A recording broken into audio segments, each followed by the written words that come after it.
which is never a good look for a Prime Minister when you have to rely on the opposition to get your legislation through. You mentioned the Health Secretary talking yesterday. He updated the country on where we are with Omicron, and what do you have to say? Yeah, so just to give you the latest figures then, Omicron cases in the UK, this is the whole of the UK, 4,713. 10 are in hospital in England, significantly less than that in the rest of the UK. None in Northern Ireland. 54,661 overall COVID cases at the moment. That is up from around about just under 49,000 the day before. But the UK Health Security Agency, and this is the interesting bit, estimates that there are actually 200,000 Omicron cases per day at the moment. That is how fast it is rising in the UK at the moment, because, of course, when we talk about confirmed cases, those are just those that have been notified to the authorities. And many people could have the virus itself but aren't showing any symptoms and haven't been tested at all. So that's the case with Omicron at the moment with COVID in the UK. And Omicron seen as overtaking Delta as the dominant variant here in London within the next, well, by now, within the next 36 hours, really. And at the moment, it is around about 20% of cases in the UK. Paul, thank you very much. We'll be back to you later. Paul Hawkins there in Westminster. Now it's 6:15. Let's give you an overview of what else is happening today. And COVID restrictions to start with. In Wales, the First Minister has announced urgent plans to accelerate the booster programme. Mark Drakeford says the government is planning on offering the booster to all eligible adults, like the same as England, by the end of the year. Well, it follows Omicron expecting to become, as we just heard from Paul, the dominant form of the virus in Wales by the next month.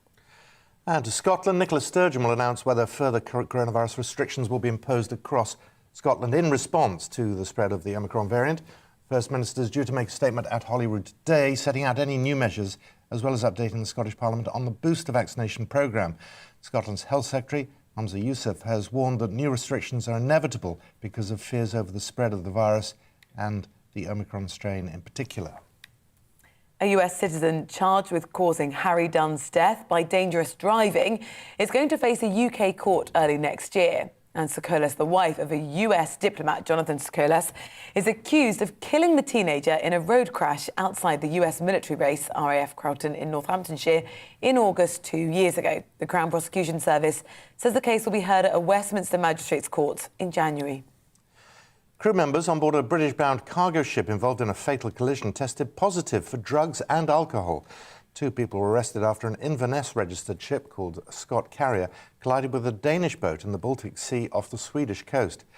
Scott Line Marine Holdings Limited, the owner of Scott Carrier, confirmed 2 of the crew members on board were over the limit when undertaking a drugs and alcohol test. Now in sport, 42 Premier League players and staff tested positive for COVID-19 in the last week. That's the most recorded in the league over a 7-day period. That's the highest number since 40 cases were reported in January. Brighton, Tottenham, Leicester, Manchester United, Aston Villa and Norwich all have confirmed cases, with United's game at Brentford postponed.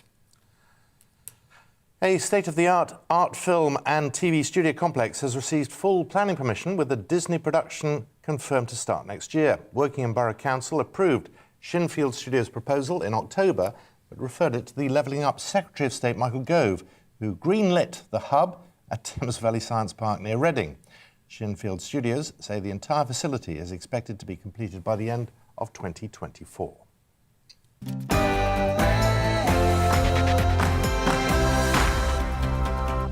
Coming up here on the programme, we're looking at the pressures on your local pub under Plan B restrictions. That's after the weather.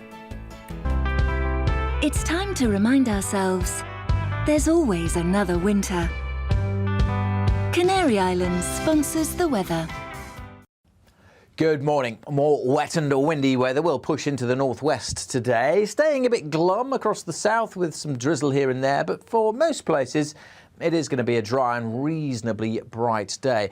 This set of weather fronts is heading its way to the northwest, and this old weather front has been slipping southwards through the night, and it's still providing a lot of clouds and mist and drizzle across parts of the Midlands, southern England and South Wales. But it's cleared away from northern England and North Wales, so a brighter day here compared to yesterday. Rain at times for western Scotland. It's quite windy here and very windy once more across the Northern Isles and the Western Isles, with rain continuing on and off. Here, though, temperatures could reach double figures, and it is going to be another very mild day across the south. 11, maybe 12 Celsius. Generally elsewhere, high single figures, so still generally a touch above average for the time of year. Through this evening, we are going to see that rain pepping up as it slips its way down towards the Highlands, staying largely dry through the evening for Northern Ireland, but eventually here we'll see some rain trickling in. The same goes for southwest Scotland. Murky conditions across the south persisting, a bit of drizzle here and there, and that's how we'll go into Wednesday morning. And again, it will be a fairly mild night, certainly across the south, the temperatures holding up in high single figures. It will stay pretty glum, though, I fancy, across the south during Wednesday. The odd light shower is possible. Rain and drizzle for Cumbria, southwest Scotland, at times for Northern Ireland. But a brighter day in the north of Scotland. Still breezy, but the wind's easing down. We should see some brightness, too, for parts of northern England, particularly from East Yorkshire down through to Lincolnshire into Norfolk. The North Midlands and North East Wales also looking mostly bright tomorrow. The rest of this week looking largely dry. High pressure's moving in, which means not much rain at all from Wednesday onwards. Often quite cloudy, though, with an increasing chance of some stubborn fog. Canary Islands sponsors the weather.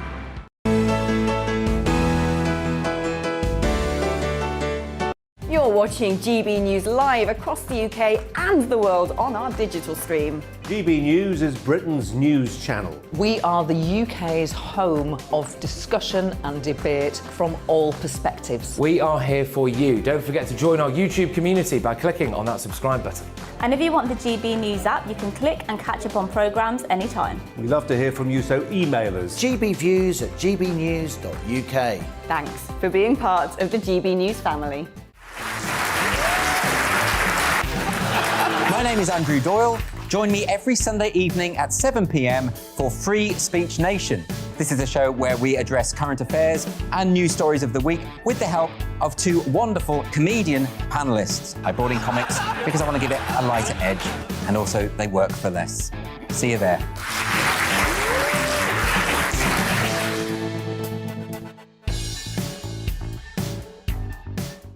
Join my show Farage, 7 p.m. till 8 p.m. Monday through Thursday, and there you will get opinion, analysis, debate, and I'll cover stories that nobody else dares to touch. And then for the last 15 minutes, talking pints.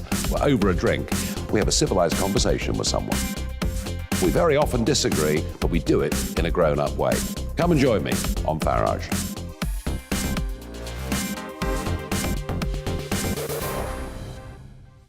I'm Colin Brazier. I've reported from more than 70 countries around the world, covered wars from Afghanistan to Iraq, from Lebanon to the Balkans. I'm trying to bring that experience, that feel for events, to the studio. And something else. I'm ready to give an opinion. Today's stories with a spark. Brazier from 8 p.m. weekdays on GB News. Join us for Political Correction.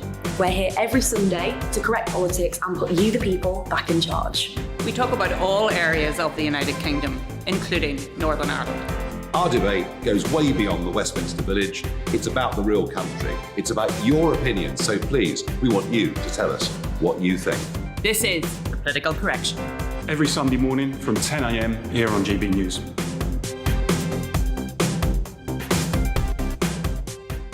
You're watching GB News live across the UK, the world, and our digital stream. GB News is Britain's news channel. We are the UK's home of discussion and debate from all perspectives. We're here for you. Don't forget to join our community by hitting the subscribe button. And download the GB News app so you can click and catch up on programmes anytime. We love to hear from you. Email us at gbviews@gbnews.uk. Thanks for being part of the GB News family.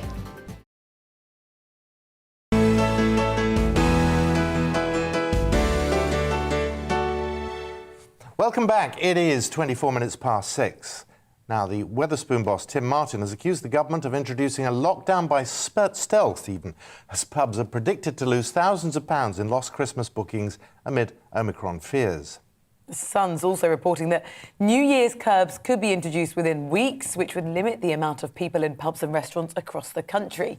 Well, we can find out more. Dave Mountford is a licensee and founder member of the Forum of British Pubs and joins us now. Dave, do you believe it's lockdown by stealth? No, I'm sorry, you're going to have to repeat that. I've got really bad audio where I am, unfortunately. That's OK. The boss of Wetherspoons has said Plan B restrictions are like lockdown by stealth. Do you agree with that? That's exactly what's occurring. That's what we're seeing. I mean, it's almost worse than it was before, because obviously we've not got the support that was provided to us before. And we are just seeing cancellations left, right and centre as people's confidence is eroded, which is... you know, for an industry that suffered so badly, we were really hoping that Christmas was going to be the big boost that we needed to get into the new year and onwards. So it's been pretty damaging, I must admit. And of course, when it comes to pubs that are in the city centre, the working from home issue has impacted them as well. So even though we've not been directly affected yet, the confidence factor is huge. We run a little pub in a country village. We had a table of 35 cancel. That was our biggest booking. You know, that's the best part of £600 or £700. And Dave, this is such an important time of year for you. It's huge. It's massive. Pubs have come out of the pandemic, the crisis, well, reopened, I should say, because the crisis still exists, obviously. But we've reopened a vast majority and a vast amount of debt, taking on loans, which have to be repaid. Those loans are now kicking in. Very uncertain market. Many of the tied pubs out there, the people that we represent, have seen rent increases from the landlords that own them. You know, it is a desperately important time for people to try and recoup some of that profit.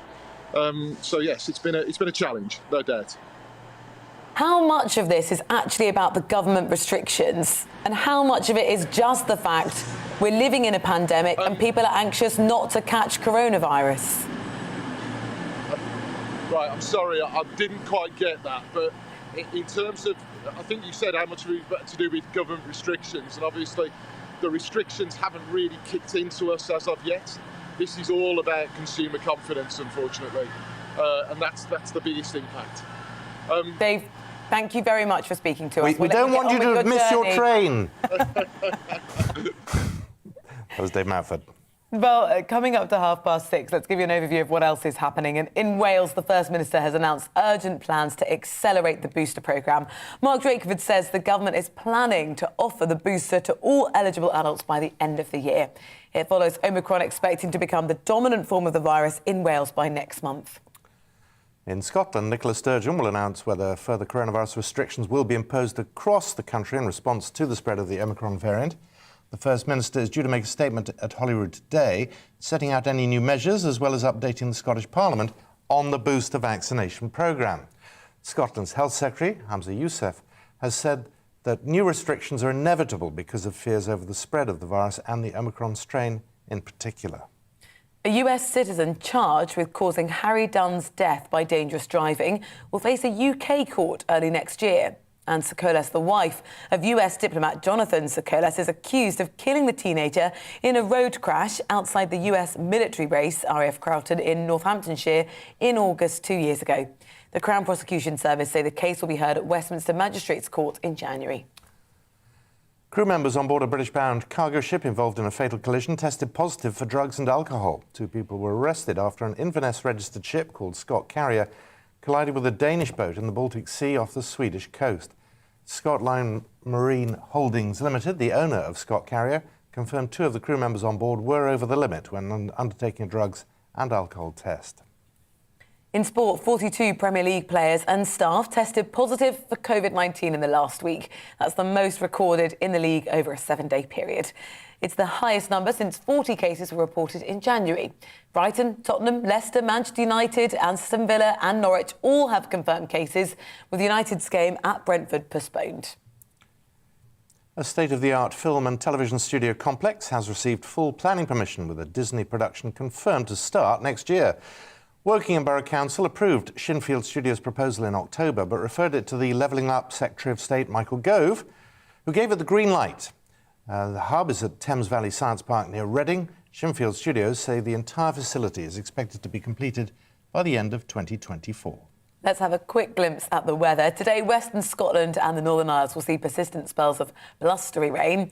Elsewhere, it will be largely cloudy but dry, with just the odd spot of rain for southern areas. And it's feeling mild.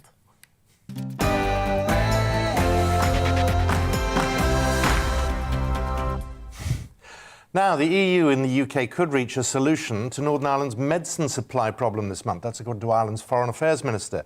The problem stems from the Northern Ireland Protocol, which kept Northern Ireland within the EU's pharmaceutical regulations. Well, here to explain what this means is GB News' Dougie Beattie. Dougie, good morning to you. Just explain the problem and what this potential breakthrough is. Well, good morning and welcome to Stormont, a very cold one. The gritters have just gone past me here, and it's probably as cold as the situation is between the EU and the UK, especially over this particular situation. Drugs in Northern Ireland are underneath the British regulations. We are part of the UK. Our national health is inside the UK. Our drugs for the national health are procured centrally. The European Commission are saying that they want us to follow their rules, and this is where this divergence is taking place. And the drugs companies, and this is probably the most important part of this, there is only 1.6 to 1.8 million of us in Northern Ireland, and that's down to finance. The drugs companies are saying, well, generic drugs are not worth our while putting in if we have to pay separate licences for bringing them into one part of the UK and then other licences for the other part of the UK. So it doesn't really matter how much legislation is put in place by the EU. The drugs companies themselves are saying financially not a goer.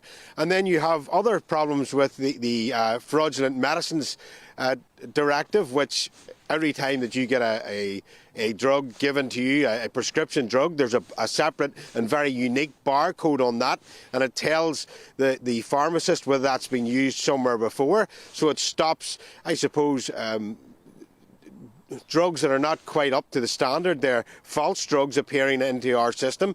It's a very heavily regulated system, and we still need access to that information. But I spoke to Captain Dougie Beattie, who's one of the most liberal unionist leaders yesterday, and this is what he had to say about it. It's all right, the EU saying they're going to legislate, and listen, I can say that they believe they're going to be a fair broker on this one, but the reality is what they're going to legislate for is not going to fix the problem, and you just need to speak to some of the pharmaceutical companies, and they will tell you that what they're planning to do will not fix the problem, and in fact may create even bigger problems. Speak to our own health minister, and he will tell you that this will not fix the problem that we've got. We're going to have even bigger problems in the future, and we as a party have always said, and we will continue to say this, medicines are some of the most highly regulated industry in the world, whether that's in the EU or whether it's in the UK. They do not need to be part of the protocol. So let's just take medicines out of the protocol. They don't need to be there, and we can deal with this issue properly. But right now, what the EU is planning is just simply not going to work. But something that is really clear to me is that the representatives of the UK and the EU government who are talking together need to have politicians from Northern Ireland in the room with them, because we'll tell them what the problem is, and it'll be quite simple. We will be able to see what they're proposing will work or will not work. And right now, what I'm hearing and feeling, I can't see it working. Dougie, let's talk about other significant news from Northern Ireland, medical news. COVID passes are introduced today.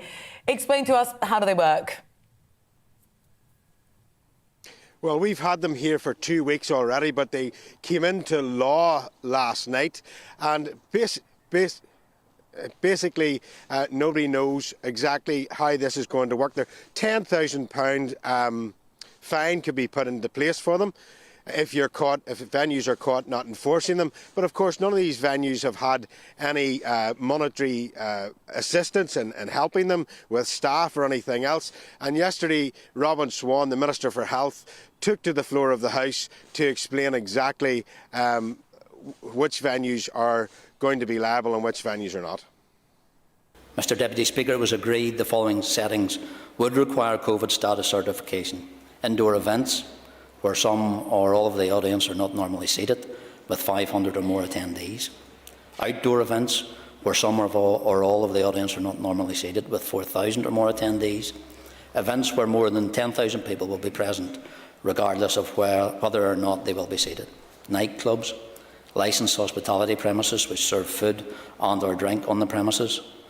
Unlicensed hospitality premises where bring your own alcohol is consumed or during times when they are operating under an occasional licence. And cinemas, theatres and conference halls.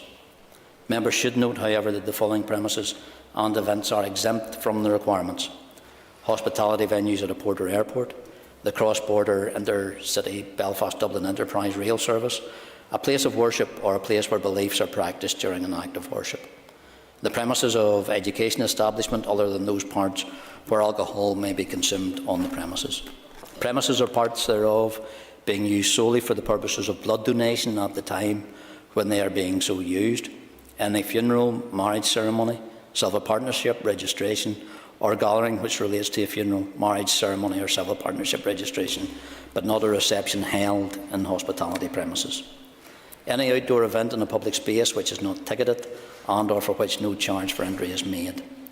Eliminated trails or pathways, lawful pickets and drive-in events.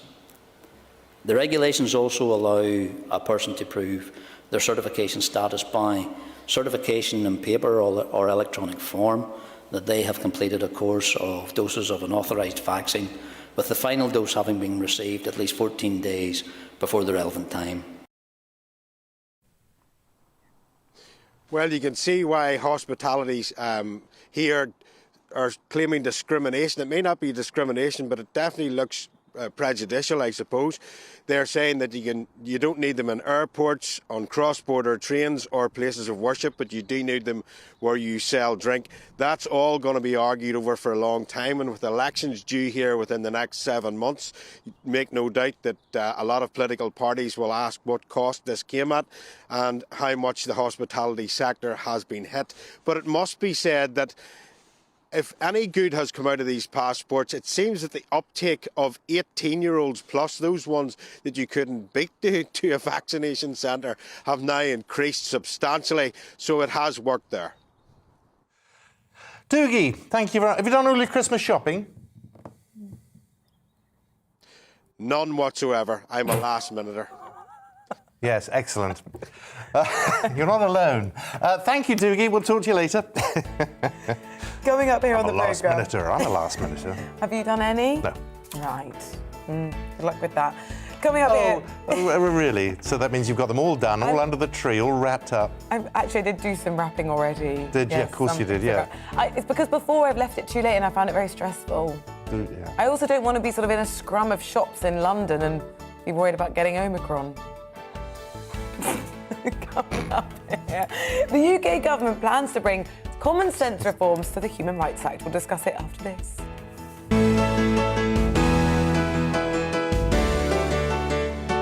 You're watching GB News live across the UK and the world on our digital stream. GB News is Britain's news channel. We are the UK's home of discussion and debate from all perspectives. We are here for you. Don't forget to join our YouTube community by clicking on that subscribe button. And if you want the GB News app, you can click and catch up on programmes anytime. We love to hear from you, so email us. gbviews@gbnews.uk. Thanks for being part of the GB News family. My name is Andrew Doyle. Join me every Sunday evening at 7 p.m. for Free Speech Nation. This is a show where we address current affairs and news stories of the week with the help of two wonderful comedian panellists. I brought in comics because I want to give it a lighter edge, and also they work for less. See you there.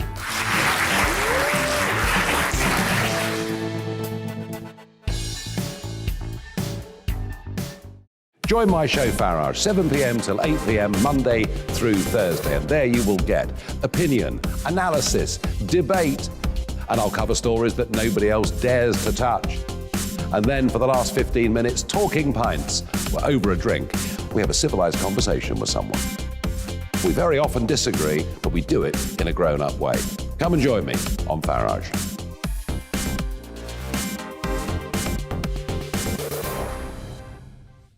I'm Colin Brazier. I've reported from more than 70 countries around the world, covered wars from Afghanistan to Iraq, from Lebanon to the Balkans. I'm trying to bring that experience, that feel for events, to the studio. And something else. I'm ready to give an opinion. Today's stories with a spark. Brazier from 8 p.m. weekdays on GB News.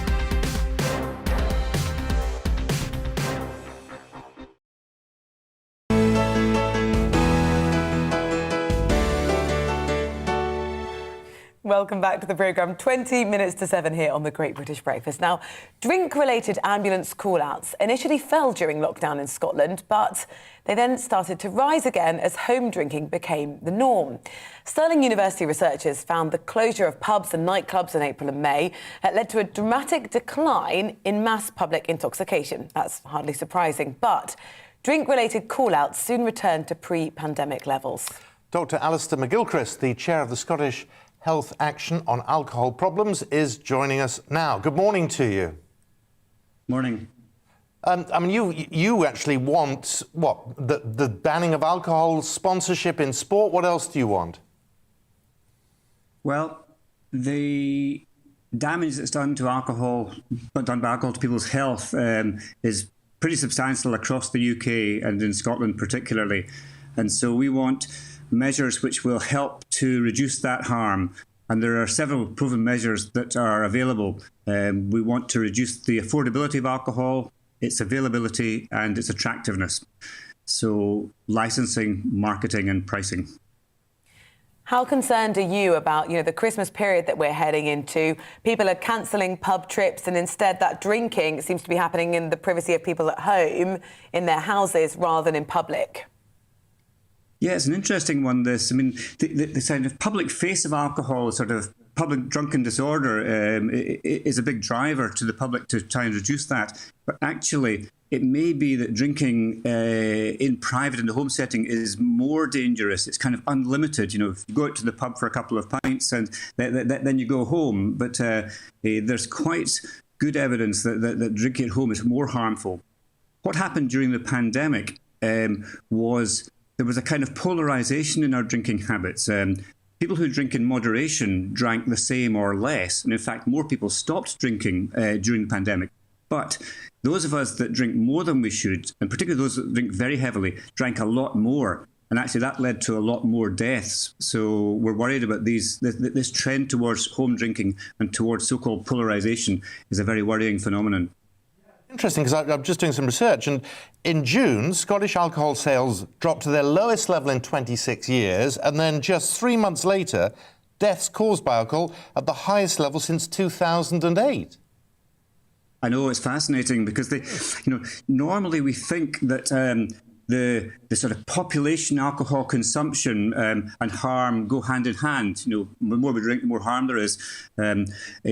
But you're right that there was a very small drop in overall alcohol sales because the massive increase in off sales didn't offset the fact that the pubs and restaurants were completely closed. But nevertheless, as you say, we saw an increase in deaths, and we think this is this polarization effect where heavy drinkers drank a lot more. You've mentioned that you want to put in measures that would sort of make drinking alcohol less attractive. Christmas time, it's anticipated we're all going to be drinking more. How do you do that? How do you sort of take the allure out of alcohol? Yeah, it's a good question. I think that the two areas which I suppose worry me most in terms of the attractiveness of alcohol are to young people. We don't want young people to get into the habit of drinking, and to those who are already vulnerable. There's good evidence that the advertising targets young people and also targets heavy drinkers. And of course, they're the very people who need to protect from those aggressive marketing tactics. Well, it's very good to talk to you. Thank you very much for joining us this morning, Dr. Alistair McGilchrist. Nice to see you. You're welcome. That's coming up to 6:45. The government is proposing what it calls common sense reforms to the Human Rights Act, adding it will restore confidence in the legal system. The Justice Secretary, Dominic Raab, says the plans will prevent a right to family life being abused by foreign criminals. Campaigners, though, are warning that the proposed changes will limit the way we can challenge those in power and that the rights of ordinary people could be weakened. Dr. Rakib Hassan is the research fellow at the Henry Jackson Society and joins us now. Good morning to you. Morning, Simon. The criticism of this is that it has a sense of the government putting itself above the law. Well, I think that one thing I'll have to say is that our border security regime in recent times has clearly not prioritised the public safety of law-abiding citizens. And I do think there's a feeling among the mainstream British public that our current human rights arrangements, they tend to prioritise the individual rights of those who have no respect for the rule of law. So I do welcome changes which address that imbalance. So if you could identify the changes you think will be better for all of our rights, what are they? Well, I think that when you look at the European Convention on Human Rights, for example, Article 8, respect for family life, that's actually been exploited by foreign national criminals, including those who have been convicted of terror-related offences to avoid deportation. And I do feel that I suspect that much of the British public do not have much confidence in our border security arrangements at the moment, and they do feel that existing human rights provisions, they do tend to prioritise the individual rights of those who have been convicted of terror-related offences, that they have indulged in criminal activity, and that is at the expense of the public safety of the majority of law-abiding citizens living in the UK. The government says what these proposals do is introduce an element of common sense into the human rights legislation. I agree, and I think it's very interesting, Simon, I'd make this point that the European Convention on Human Rights, it also contains provisions which clearly state that public authorities, if necessary in a democratic society, they can interfere in these individual rights if it's felt to be in the interests of national security, public safety, and the prevention of disorder and crime. And I do feel there's been a degree of judicial activism which has tended to focus on provisions which ultimately represent the interests of foreign national offenders who have broken the law in the UK, but it doesn't really focus on those provisions which clearly show that public authorities have a right to interfere in the exercising of those rights in the interests of public security. The criticism from some lawyers, even some MPs, is that sort of divorcing us from the European Human Rights Act could sort of, quote, take the guts out of the Act. Do you think those criticisms are fair?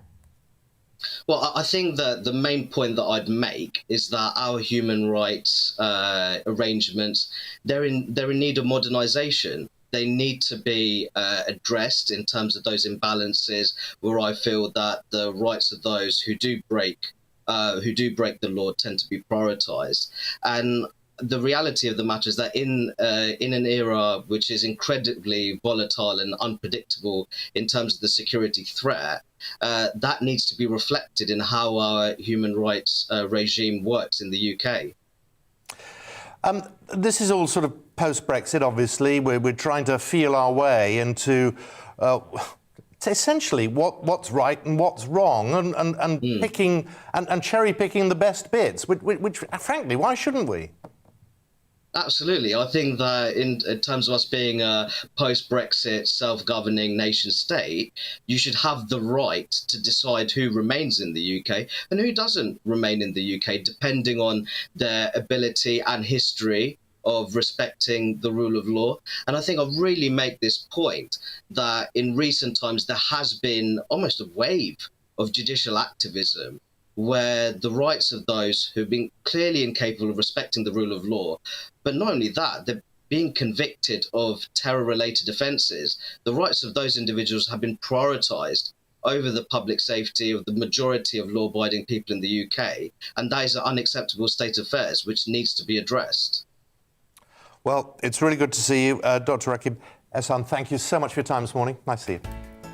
Now, coming up here on the programme, why the expression "not rocket science" may be obsolete. We'll explain after the weather. It's time to remind ourselves there's always another winter.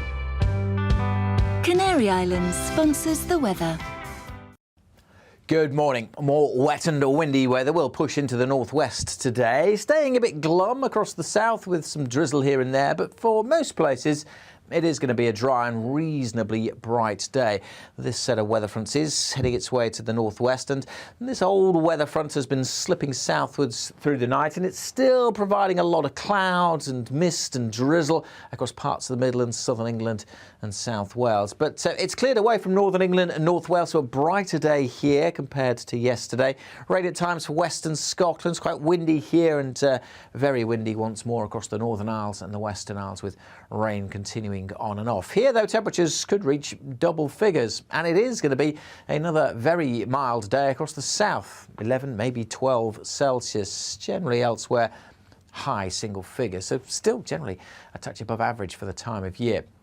Through this evening, we are going to see that rain pepping up as it slips its way down towards the Highlands, staying largely dry through the evening for Northern Ireland, but eventually here we'll see some rain trickling in. The same goes for southwest Scotland.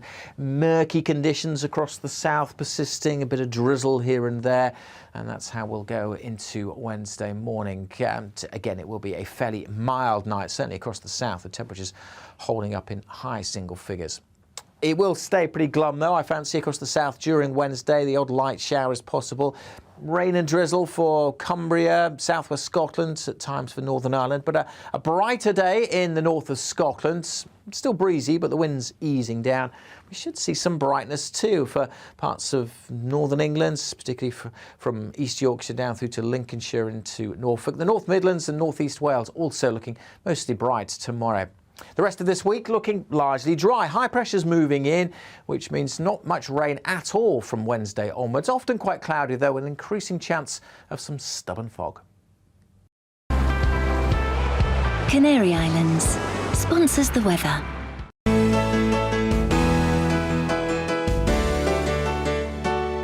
You're watching GB News live across the UK and the world on our digital stream. GB News is Britain's news channel. We are the UK's home of discussion and debate from all perspectives. We are here for you. Don't forget to join our YouTube community by clicking on that subscribe button. And if you want the GB News app, you can click and catch up on programmes anytime. We love to hear from you, so email us. gbviews@gbnews.uk. Thanks for being part of the GB News family. My name is Andrew Doyle. Join me every Sunday evening at 7 p.m. for Free Speech Nation. This is a show where we address current affairs and news stories of the week with the help of two wonderful comedian panellists. I brought in comics because I want to give it a lighter edge, and also they work for less. See you there.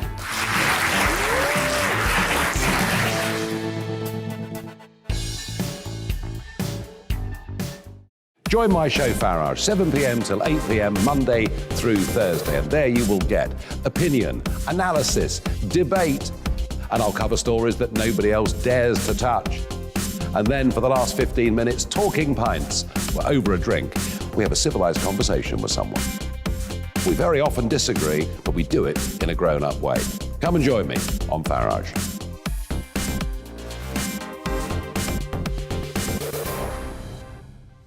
I'm Colin Brazier. I've reported from more than 70 countries around the world, covered wars from Afghanistan to Iraq, from Lebanon to the Balkans. I'm trying to bring that experience, that feel for events, to the studio. And something else. I'm ready to give an opinion. Today's stories with a spark. Brazier from 8 p.m. weekdays on GB News.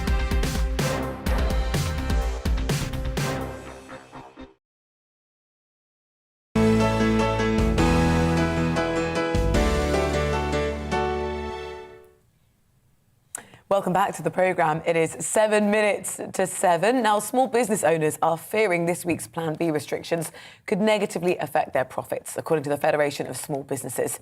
Federation spokeswoman Claire Redding said the restrictions will further dampen an already suppressed appetite for festive celebrations and could lead to abuse from frustrated customers.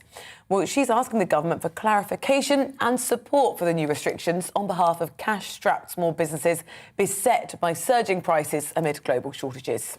Mike Cherry is the chair of the Federation of Small Businesses and joins us now. Mike, good morning to you. Good morning, Simon. Do you recognise those frustrations? Absolutely. I think one of the things we first saw when the guidance on working from home, if you can, came out on Wednesday, was that almost overnight, many of those in the hospitality sector started to see immediate cancellations come Thursday morning. And we've seen that trend continue. And we know from what's happened to members up in Scotland that they have suffered 20-30% decrease in trade because of further restrictions coming in up there. So it's not a good place when many small businesses, particularly in the hospitality and the retail sectors, let alone leisure, were hoping that they could really recover through this Christmas period and get back to what they hoped would be somewhere near normal trading. And let's not forget, it's the most important time of the year for many of those small businesses, particularly in those sectors. But the reality is we have this new variant, Omicron, which seems to be spreading far faster than Delta. People are nervous about going out. They particularly right now don't want to get coronavirus and jeopardise their Christmas plans. Considering that, how much of the problems do you think are actually down to government restrictions or just the fact that we're living in this pandemic with this mutating virus? I think we're all concerned about how rapidly Omicron is able to spread across the population. And that's why the sensible measures that have come in with regard to masks and even passporting in larger venues, I think, are proportionate. But as far as businesses are concerned, let's not forget that businesses at the very start of this pandemic spent a lot of time, a lot of money in making sure that their premises were safe for their customers, for their staff, and everybody else. And I think those investments continue to make sure that their premises are as safe as can be. So what we are calling for on the government is for the reintroduction of two things. First and foremost, that's for the reintroduction of the statutory sick pay rebate scheme, which enables smaller businesses to actually recover that so that their staff can take the time off sick and they can get some support when they haven't got them available for work. And of course, then the most important thing is the relaunching of the workplace testing scheme. And that should be a priority so that we can make sure that everybody in the workplace can be as safe as possible.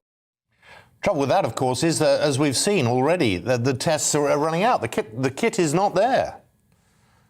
Well, I mean, that is something that we're going to have to deal with as a country. Small businesses obviously are suffering because of whatever the problems are that the government is facing at the moment. And therefore, it is only right that the government can, where possible, step up the testing in the workplace, make sure that the vaccine booster rollout works effectively. I think most of us certainly have tried to have not only our vaccines, but our boosters, and that's proving incredibly effective. But for smaller businesses, when they've been through this pandemic, they are really struggling with the new restrictions, with the lack of confidence, obviously, that consumers have in going out and about and the new restrictions coming in.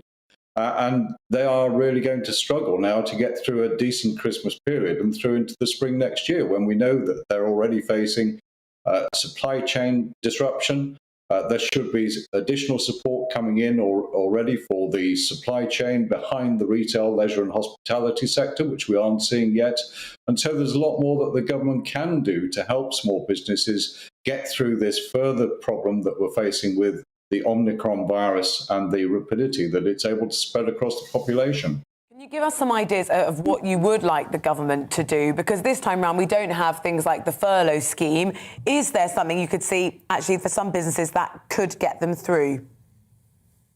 Yes, a simple step around the reintroduction of the sick pay scheme so that they're able to get something back for their employees having to take time off because they are sick because of this latest virus. And we all know that they're faced with massive increases in the national insurance scheme. So again, come next spring, we have been calling for an increase in the employment allowance rebate that's available to small businesses to help them through. And that's an increase from £4,000 to just £5,000. And it's simple, small measures like that that will give the business the confidence to be able to really struggle through as much as they can. And let's not forget, this is the second Christmas, which is incredibly difficult for them. It's unconventional, and they need our support as much as we can. Many have managed to transfer onto online platforms, and that's very, very encouraging. But more obviously need to do that if they're to see successful trading and into next spring. Mike, it's always good to see you. Thank you very much for your time this morning. Mike Cherry there from the Federation of Small Business. Now, it's not rocket science and it's not brain surgery. Their phrases used to say something, as you know, that's too difficult or to do or to understand. But researchers from University College London looked at the intelligence of rocket scientists and brain surgeons, compared them to the rest of us. Contrary to popular belief, aerospace engineers and neurosurgeons have similar levels of intelligence to the general population. Well, the researchers concluded their study saying that the two professions are unnecessarily placed on a pedestal and that perhaps it's a walk in the park might be more appropriate a phrase to describe them. It's not news.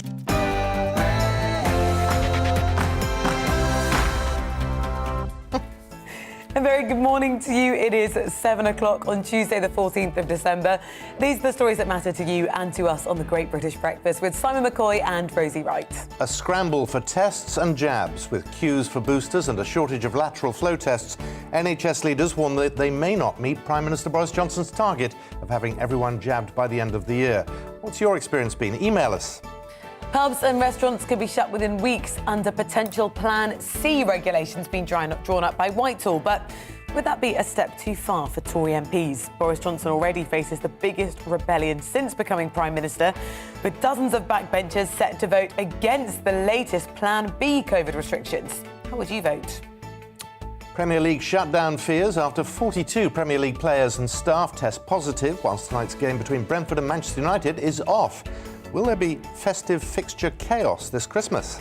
And we'll cheer you up with the news that brain surgery is not rocket science, and neither is rocket science. It turns out neurosurgeons and aerospace engineers are no smarter than you or me.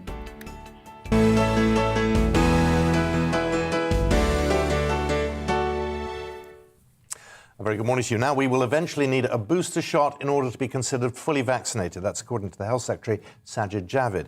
Yesterday, he told the House of Commons 3 jabs will be necessary to obtain a vaccine passport, which could be required to attend large venues as soon as next month.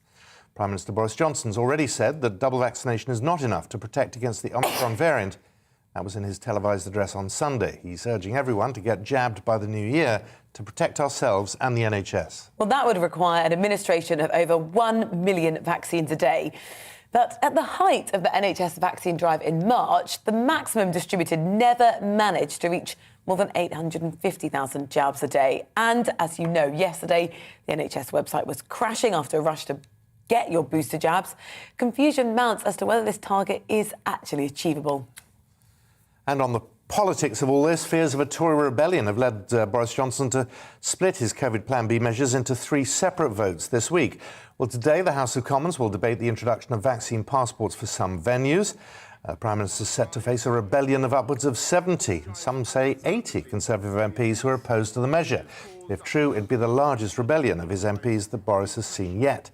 Other measures to be debated are now new guidance on testing and mask wearing. Well, let's find out more. Our national reporter, Paul Hawkins, is live in Westminster. Paul, a very good morning to you. So we've sort of given a bit of a steer as to what we think this Tory rebellion could be like. It's going to be significant for Boris Johnson. He's going to have to lean on Labour.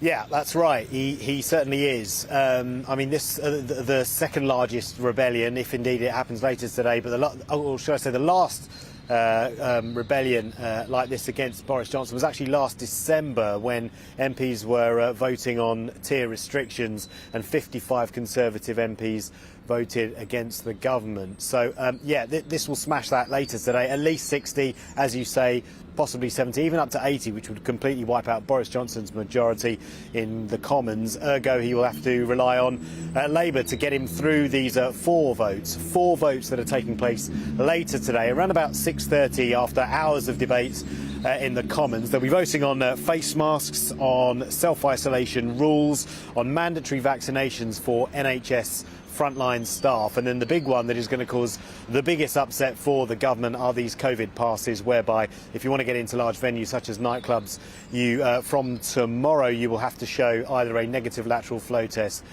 or a proof of double vaccination, which, as Simon mentioned, soon will go up to double vaccination plus your booster jab to be considered a valid COVID pass. Although Sajid Javid's yesterday saying in the Commons that that was once adults had a reasonable chance to get their booster. We're not sure what reasonable chance means, but we will find out in due course. But yeah, as far as Boris Johnson goes, this is a big challenge to his authority later in the Commons. And we got an update yesterday, didn't we, in the House on how we're preparing for the Omicron virus, how the variant, and just how bad it is. Yeah, so it has to be said that the jury is out on its ability to cause severe disease, but we do know it is definitely more transmissible, and it is surging across the UK at the moment. So they reckon, according to the UK Health Security Agency, 200,000 cases of Omicron a day, although the official figures say 4,713 Omicron cases out of 54,661 COVID cases. Around about 20% of cases in England at the moment are Omicron. In the capital, it is around about 44%, but it is expected to become the dominant variant within London within the next 36 hours or so. That is why the government is saying that in 2 to 3 weeks' time, they think the NHS may be overwhelmed. That's why Boris Johnson is urging everyone to get their jab, while they're trying to boost the booster programme. But it has to be said that just looking at in fact, if I just give you a quote from the World Health Organization, this is from them yesterday. While early findings suggest that Omicron may be less severe than the Delta variant, more data is needed to determine whether Omicron is inherently less dangerous. Nevertheless, they do say even if severity is lower, hospitalisations will increase as a result of increasing transmissions, putting a burden on health systems, which is why the government is urging everyone to get that booster. That said, some data coming out of South Africa at the moment, reported in the Telegraph yesterday, shows that infections in South Africa, in Gauteng province and in Tshwane at the moment, they are levelling off, and statisticians over there say the case fatality rate has fallen considerably. They say that for Delta, for every 33 people that catch the Delta variant, one person dies, but for Omicron, for every 200 people that catch Omicron, only one person dies. So there is some early data coming out of South Africa suggesting that Omicron may be a milder disease, but the jury in the UK at least is out on that yet. We would suggest perhaps there's still a chance we've perhaps overreacted. But anyway, we'll get more from you later. Yeah, I know. We don't know, do we? It's going to be a few weeks before we have any idea. There is a report of one person in hospital with the Omicron variant, but that doesn't necessarily mean they're in hospital because of it. We've got to be careful of language, haven't we? Paul, we'll talk to you later on. Thank you very much. Let's give you an overview amidst coronavirus and Omicron of what else is happening today. And let's start in Wales. The First Minister has announced urgent plans to accelerate the booster programme. Mark Drakeford says the government is planning on offering the booster to all eligible adults by the end of the year. It follows Omicron expecting to become the dominant form of the virus in Wales by next month. In Scotland, Nicola Sturgeon will announce whether further coronavirus restrictions will be imposed across the country in response to the spread of the Omicron variant.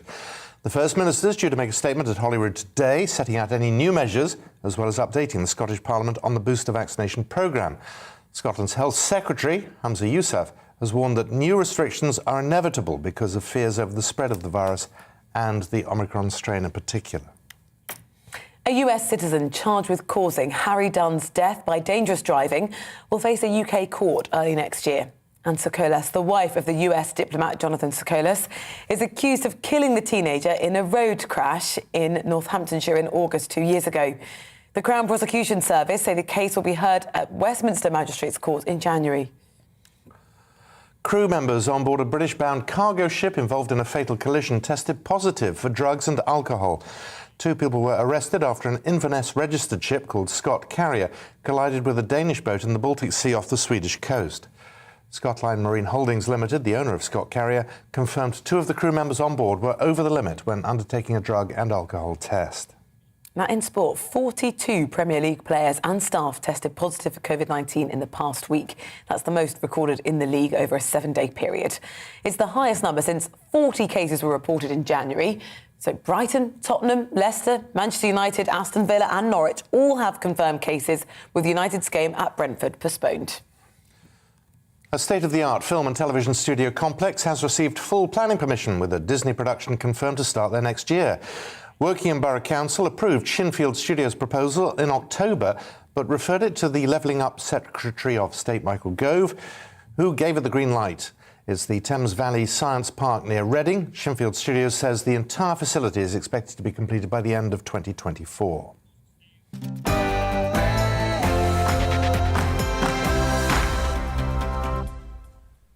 Now, NHS Wales is going to follow England's lead and offer all eligible adults a booster jab by the new year, according to the First Minister, Mark Drakeford.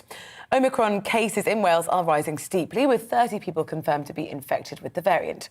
Wales's Chief Medical Officer has warned restrictions to reduce household mixing may be reintroduced in the coming weeks to slow the spread.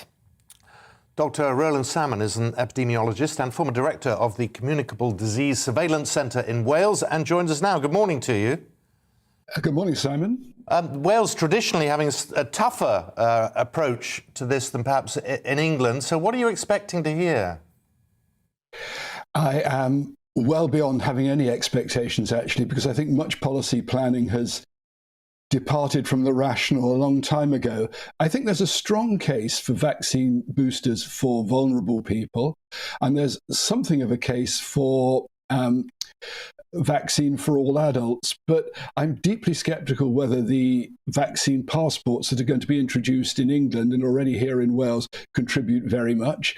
Bear in mind that at best, and straight after vaccination, it only reduces transmission by 50%, and that rapidly diminishes. If you're thinking of a doubling time for the Omicron variant of 3 days, you're buying yourself, therefore, 3 days' time for the NHS. Well, that's hardly enough time to build and staff an ITU, is it? So I don't think there's much place for vaccine passports.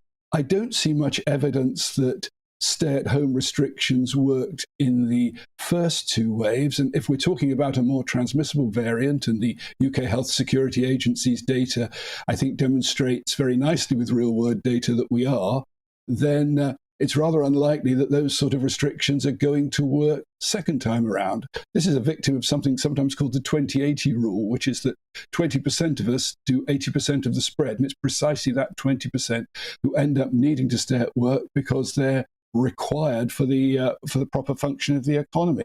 The other thing I would say is that, hello, Rosie, go on. Yeah, what about booster jabs, though? You haven't mentioned that as a strategy yet. And there does seem to be, well, at least in England, this idea that we're going to try and outpace a sort of a race between the new variant and how many people can get the booster jab. And it looks like Wales are going to try and take that same approach too.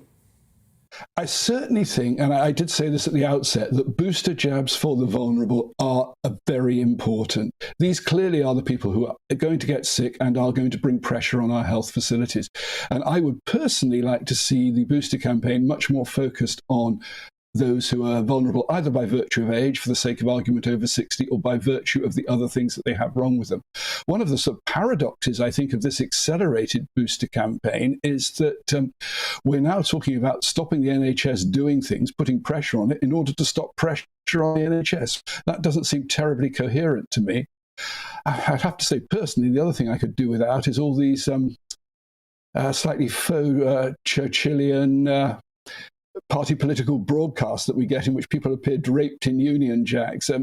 I think if you want the public to have confidence in this sort of stuff, you'd probably be much better finding people like Jonathan Van Tam or Jenny Harris, people who aren't running for elected office and who by and large the public trust, to explain the necessity for boosters. But, you know, politicians are guided by the science. The scientists don't have to make the decisions. And that's always been the problem, hasn't it? And there is always the suggestion of an overreaction. I'm just wondering, reading between the lines of what you're saying, are you sensing that perhaps we're overreacting to this? I certainly don't think that having the booster campaign and expediting it is an overreaction. I think pretty much all the other components largely won't work, and if they are being brought back, would represent an overreaction. It's interesting what you say about the booster jab being for those who are vulnerable. Some early sort of analysis, particularly across Europe of Omicron, is that it's people under 40 who are getting it and spreading it. Yes, they're getting it and spreading it, and they're then getting better. I mean, one of the interesting statistics in the technical report from the UK Health Security Agency, which hadn't appeared when I last spoke with you, Rosie, is that the reinfection rate, in other words, if you've been infected before, whether you're likely to get it again, is only 5%. Now, this tells you that natural infection implies that rather that natural infection is 95% protective as opposed to about 80% protective for the vaccination. Now, if you're old and vulnerable, that's not an argument for going out and getting the virus. But what it does mean is we should probably worry rather less about those young, fit people, particularly, say, the under 30s or certainly the under 20s, who may happen to acquire the virus naturally. It will be inconvenient, but they'll recover and they'll have very enduring immunity, probably rather better than they get from vaccination.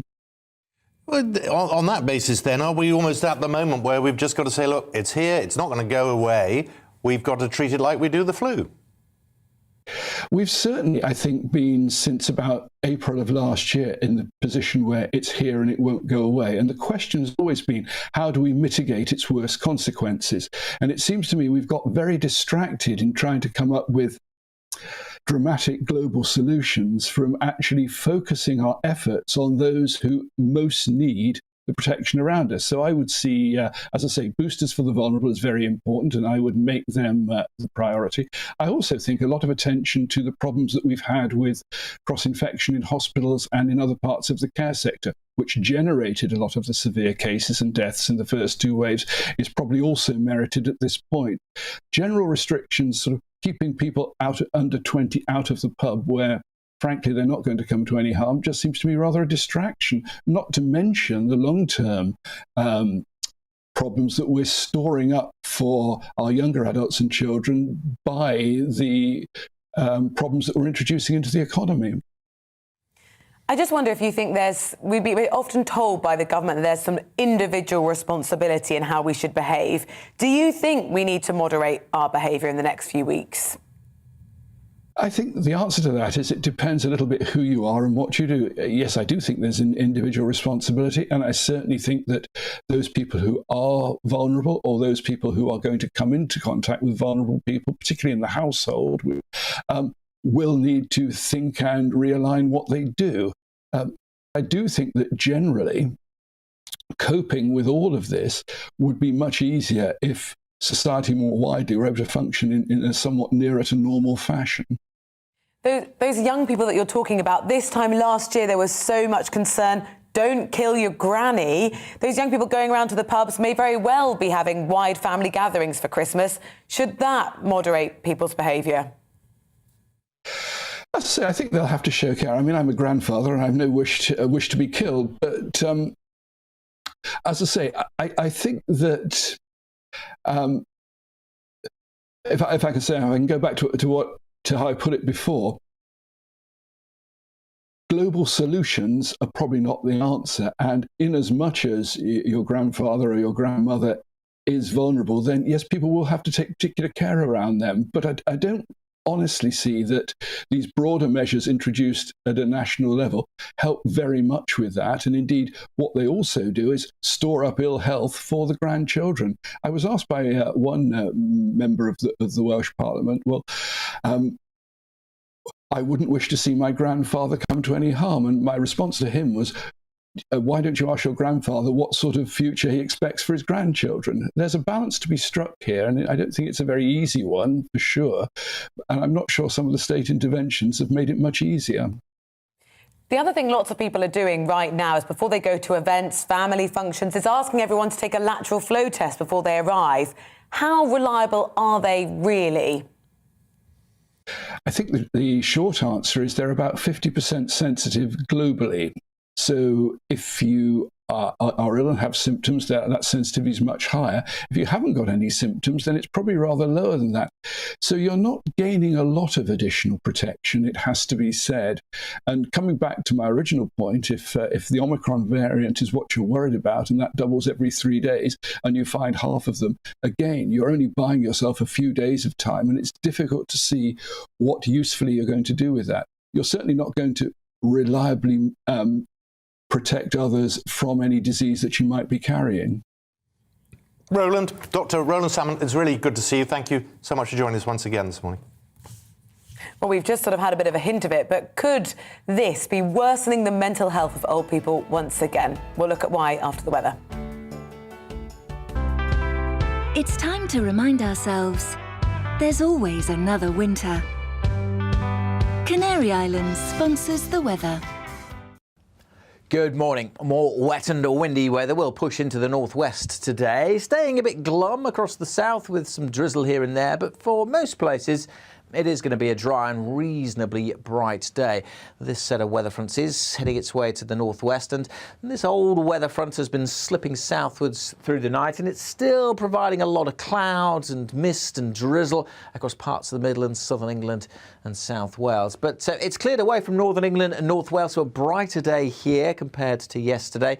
Rain at times for western Scotland. It's quite windy here and very windy once more across the Northern Isles and the Western Isles, with rain continuing on and off. Here, though, temperatures could reach double figures, and it is going to be another very mild day across the south, 11, maybe 12 Celsius. Generally elsewhere, high single figures, so still generally a touch above average for the time of year. Through this evening, we are going to see that rain pepping up as it slips its way down towards the Highlands, staying largely dry through the evening for Northern Ireland, but eventually here we'll see some rain trickling in. The same goes for southwest Scotland. Murky conditions across the south persisting, a bit of drizzle here and there, and that's how we'll go into Wednesday morning. And again, it will be a fairly mild night, certainly across the south, the temperatures holding up in high single figures. It will stay pretty glum, though, I fancy, across the south during Wednesday. The odd light shower is possible. Rain and drizzle for Cumbria, southwest Scotland, at times for Northern Ireland. But a brighter day in the north of Scotland. Still breezy, but the wind's easing down.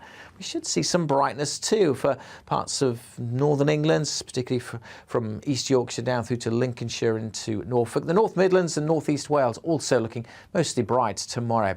The rest of this week looking largely dry. High pressure's moving in, which means not much rain at all from Wednesday onwards. Often quite cloudy, though, with an increasing chance of some stubborn fog. Canary Islands sponsors the weather.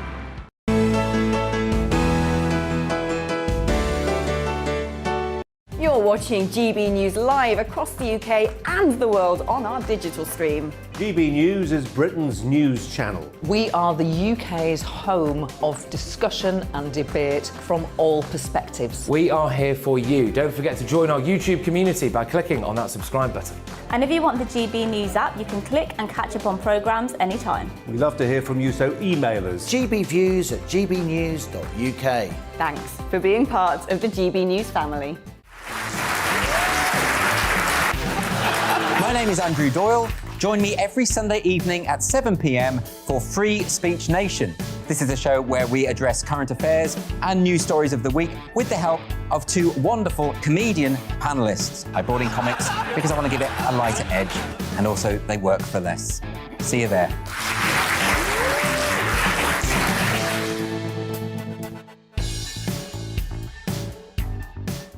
Join my show Farage, 7 p.m. till 8 p.m. Monday through Thursday, and there you will get opinion, analysis, debate, and I'll cover stories that nobody else dares to touch. And then for the last 15 minutes, talking pints. We're over a drink. We have a civilised conversation with someone. We very often disagree, but we do it in a grown-up way. Come and join me on Farage.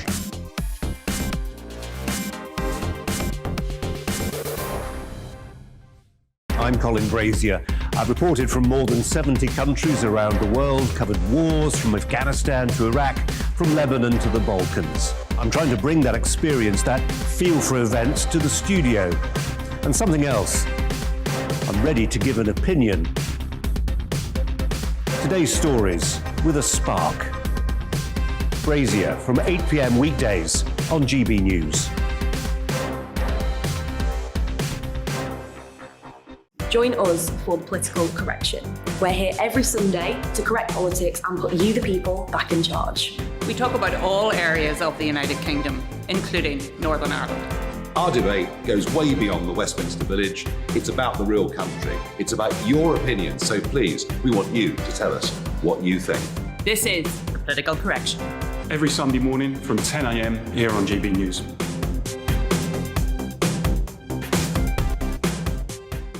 You're watching GB News live across the UK, the world, and our digital stream.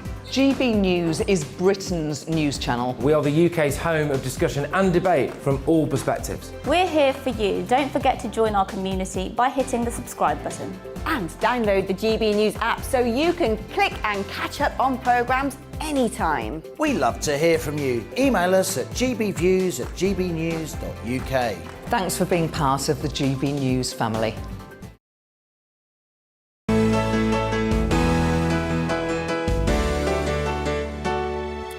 It is 7:24. A very good morning. You're watching The Great British Breakfast with Rosie and Simon. Now, charities are warning fears of a return to lockdown due to the Omicron variant could worsen the mental health of older people.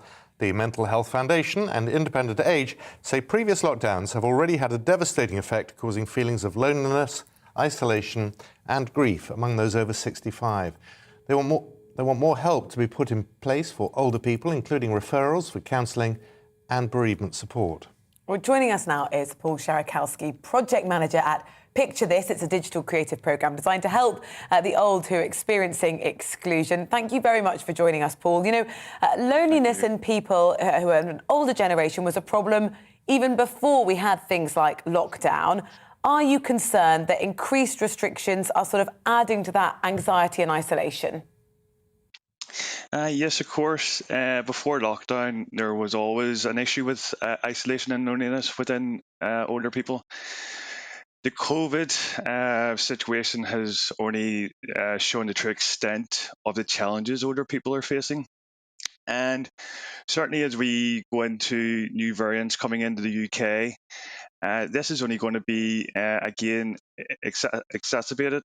And as I say, the report that we've recently done estimates that 12.5 million older people will be affected emotionally and physically due to the fear of going out into the general public.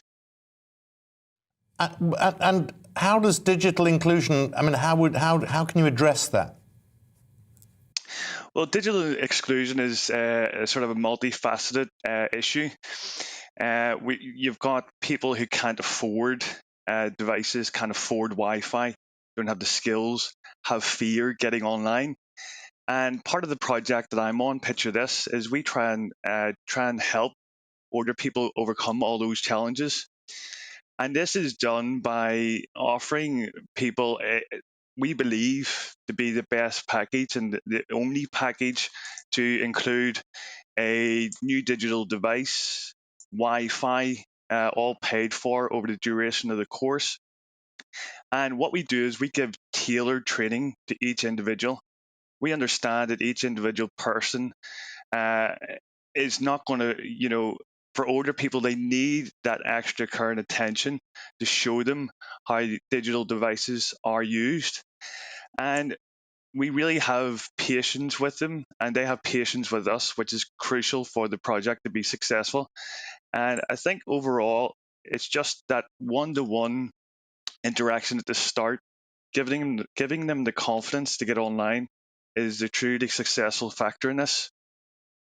You know, even parents in their sort of 30s and 40s with young kids find themselves sort of outpaced by the level of sort of computer literacy that their children have got. That's quite hard to then tackle with people in their 60s, 70s, 80s.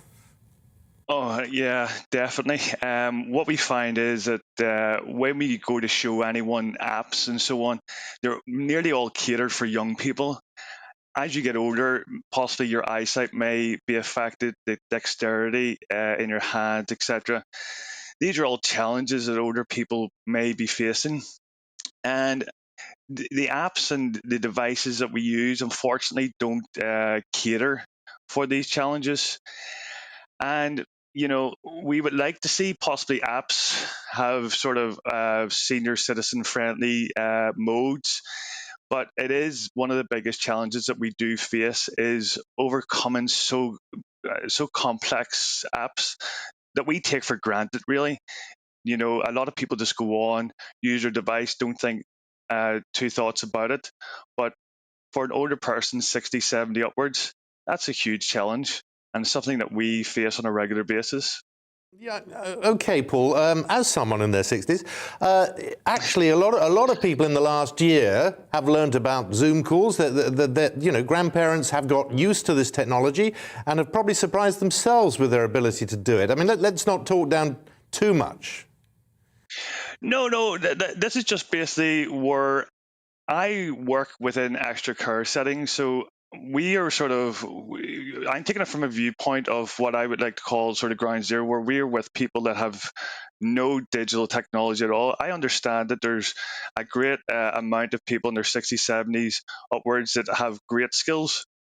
But my view, as I say, is just with our project, we really do go in and help people. I like to say ground zero level of digital exclusion.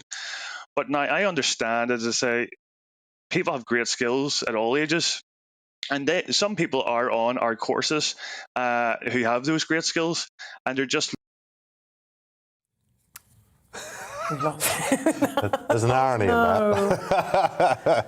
Oh, yeah. dear. Well, anyway, we got certainly the gist of what Paul was saying. Paul Sherikowski there joining us. At 7:30 here on the Great British Breakfast. Now, the EU and the UK could reach a solution to Northern Ireland's medicines supply problem this month, according to Ireland's Foreign Affairs Minister. The problem really sort of stems from the Northern Ireland Protocol, which kept Northern Ireland within the EU's pharmaceutical regulations.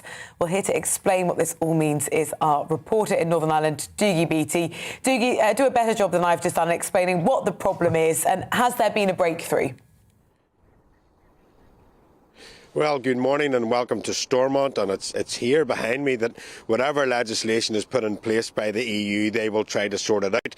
The problem being, of course, is that Brexit was meant to be done, and we are still here in Northern Ireland, and we are actually now in a worse position. We are caught with the legislation of the EU and the divergence between the UK. Our health service, of course, is the National Health Service. Our drugs are acquired centrally, and of course, now that we are in the British medical side of things, the Europeans want us to stay on their side because no border in Northern Ireland, which will leave an open door into the EU. That's all well and good, and the EU are saying that they will legislate for that. The problem being is there is only 1.6 to 1.8 million of us in Northern Ireland, and generic drugs used to pay a licence on each drug that went into the UK. Because there was 66 million of us, it was worth the while for the drugs companies and wholesalers to do that. With only 1.6 million and having to pay that separately, of course, well, it's not worth the drugs companies' while, and they are basically saying, well, the EU can legislate, UK can legislate, but if it's not worth our while financially, we're not going to do it. It also then brings in things as well, like the Fraudulent Medicines Directive, where when you get a prescription drug, there's a unique barcode on it, and when the pharmacist clicks on that, it will tell him whether that drug has been used somewhere else before. And if it has been, then the chances are somebody has put a fraudulent drug into the situation. And to stop Northern Ireland becoming a dumping ground for that type of thing, the EU are going to have to look at things a lot closer with the UK. And I spoke to one of the most liberal unionist leaders yesterday, Doogie Beattie. He is the leader of the Ulster Unionist Party, and this is what he had to say on it. It's all right, the EU saying they're going to legislate, and listen, I can say that they believe they're going to be a fair broker on this one, but the reality is what they're going to legislate for is not going to fix the problem, and you just need to speak to some of the pharmaceutical companies, and they will tell you that what they're planning to do will not fix the problem, and in fact may create even bigger problems. Speak to our own health minister, and he will tell you that this will not fix the problem that we've got. We're going to have even bigger problems in the future, and we as a party have always said, and we will continue to say this, medicines are some of the most highly regulated industry in the world, whether that's in the EU or whether it's in the UK. They do not need to be part of the protocol. So let's just take medicines out of the protocol. They don't need to be there, and we can deal with this issue properly. But right now, what the EU is planning is just simply not going to work. But something that is really clear to me is that the representatives of the UK and the EU government who are talking together need to have politicians from Northern Ireland in the room with them, because we'll tell them what the problem is, and it'll be quite simple. We will be able to see what they're proposing will work or will not work. And right now, what I'm hearing and feeling, I can't see it working. Let's talk about the other sort of significant developments in Northern Ireland today. The medical passes brought in 2 weeks ago, but mandatory from today. Just tell us, how's it working? What are the rules?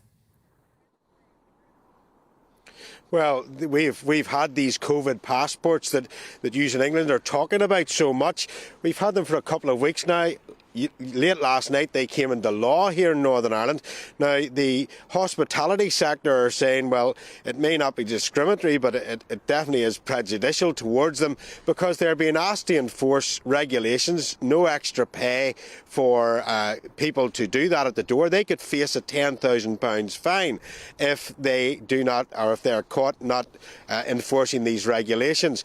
But because the regulation is almost wishy-washy, that said that they have to enforce it to the best of their capability. It's probably going to be a hard job to enforce this type of regulation on anybody. But the health minister here was on his feet in the House yesterday, Robin Swan, and he was explaining where these passports had to be used and where they weren't. Mr Deputy Speaker, it was agreed the following settings would require COVID status certification: indoor events, where some or all of the audience are not normally seated, with 500 or more attendees; outdoor events, where some or all of the audience are not normally seated, with 4,000 or more attendees; events where more than 10,000 people will be present, regardless of whether or not they will be seated; nightclubs; licensed hospitality premises which serve food and/or drink on the premises; unlicensed hospitality premises where bring your own alcohol is consumed or during times when they are operating under an occasional licence; and cinemas, theatres and conference halls. Members should note, however, that the following premises and events are exempt from the requirements: hospitality venues at a port or airport, the cross-border intercity Belfast-Dublin Enterprise Rail Service, a place of worship or a place where beliefs are practised during an act of worship; the premises of education establishment other than those parts where alcohol may be consumed on the premises; premises or parts thereof being used solely for the purposes of blood donation at the time when they are being so used; any funeral, marriage ceremony, civil partnership registration, or gathering which relates to a funeral, marriage ceremony or civil partnership registration, but not a reception held in hospitality premises; any outdoor event in a public space which is not ticketed and or for which no charge for entry is made; eliminated trails or pathways, lawful pickets and drive-in events. The regulations also allow a person to prove their certification status by certification in paper or electronic form that they have completed a course of doses of an authorised vaccine, with the final dose having been received at least 14 days before the relevant time. As clear as mud, you can see why the hospitality sector are very upset about it. You can go to church, you can go to a marriage ceremony, you can go to school, you know, there's loads of places, even the cross-border train you can get on, but you can't go into a licensed premises without it. There is an election coming up here in the next 7 months, and although most political parties here are saying that they're in favour of this and they're helping along, the DUP of course are not. They're quite against it because they don't see how it's all linking together. But in that election you can be sure that the financial facts of these are going to be brought out and asking how much value for money these apps actually were. Doogie, thank you very much. That's Doogie Beattie there at Stormont with an update.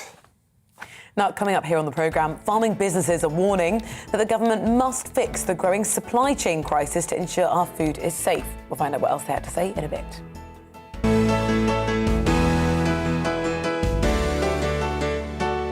You're watching GB News live across the UK and the world on our digital stream. GB News is Britain's news channel. We are the UK's home of discussion and debate from all perspectives. We are here for you. Don't forget to join our YouTube community by clicking on that subscribe button.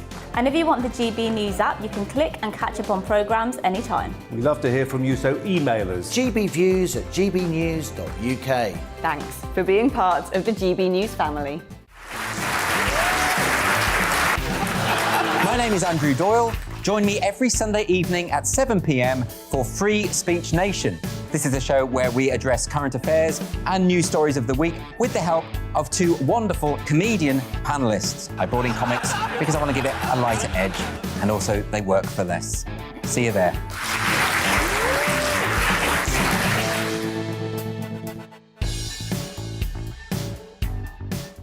Join my show Farage, 7 p.m. till 8 p.m. Monday through Thursday, and there you will get opinion, analysis, debate, and I'll cover stories that nobody else dares to touch.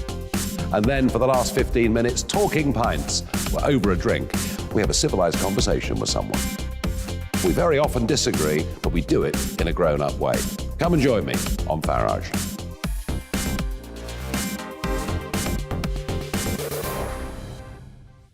I'm Colin Brazier. I've reported from more than 70 countries around the world, covered wars from Afghanistan to Iraq, from Lebanon to the Balkans. I'm trying to bring that experience, that feel for events, to the studio. And something else. I'm ready to give an opinion. Today's stories with a spark. Brazier from 8 p.m. weekdays on GB News.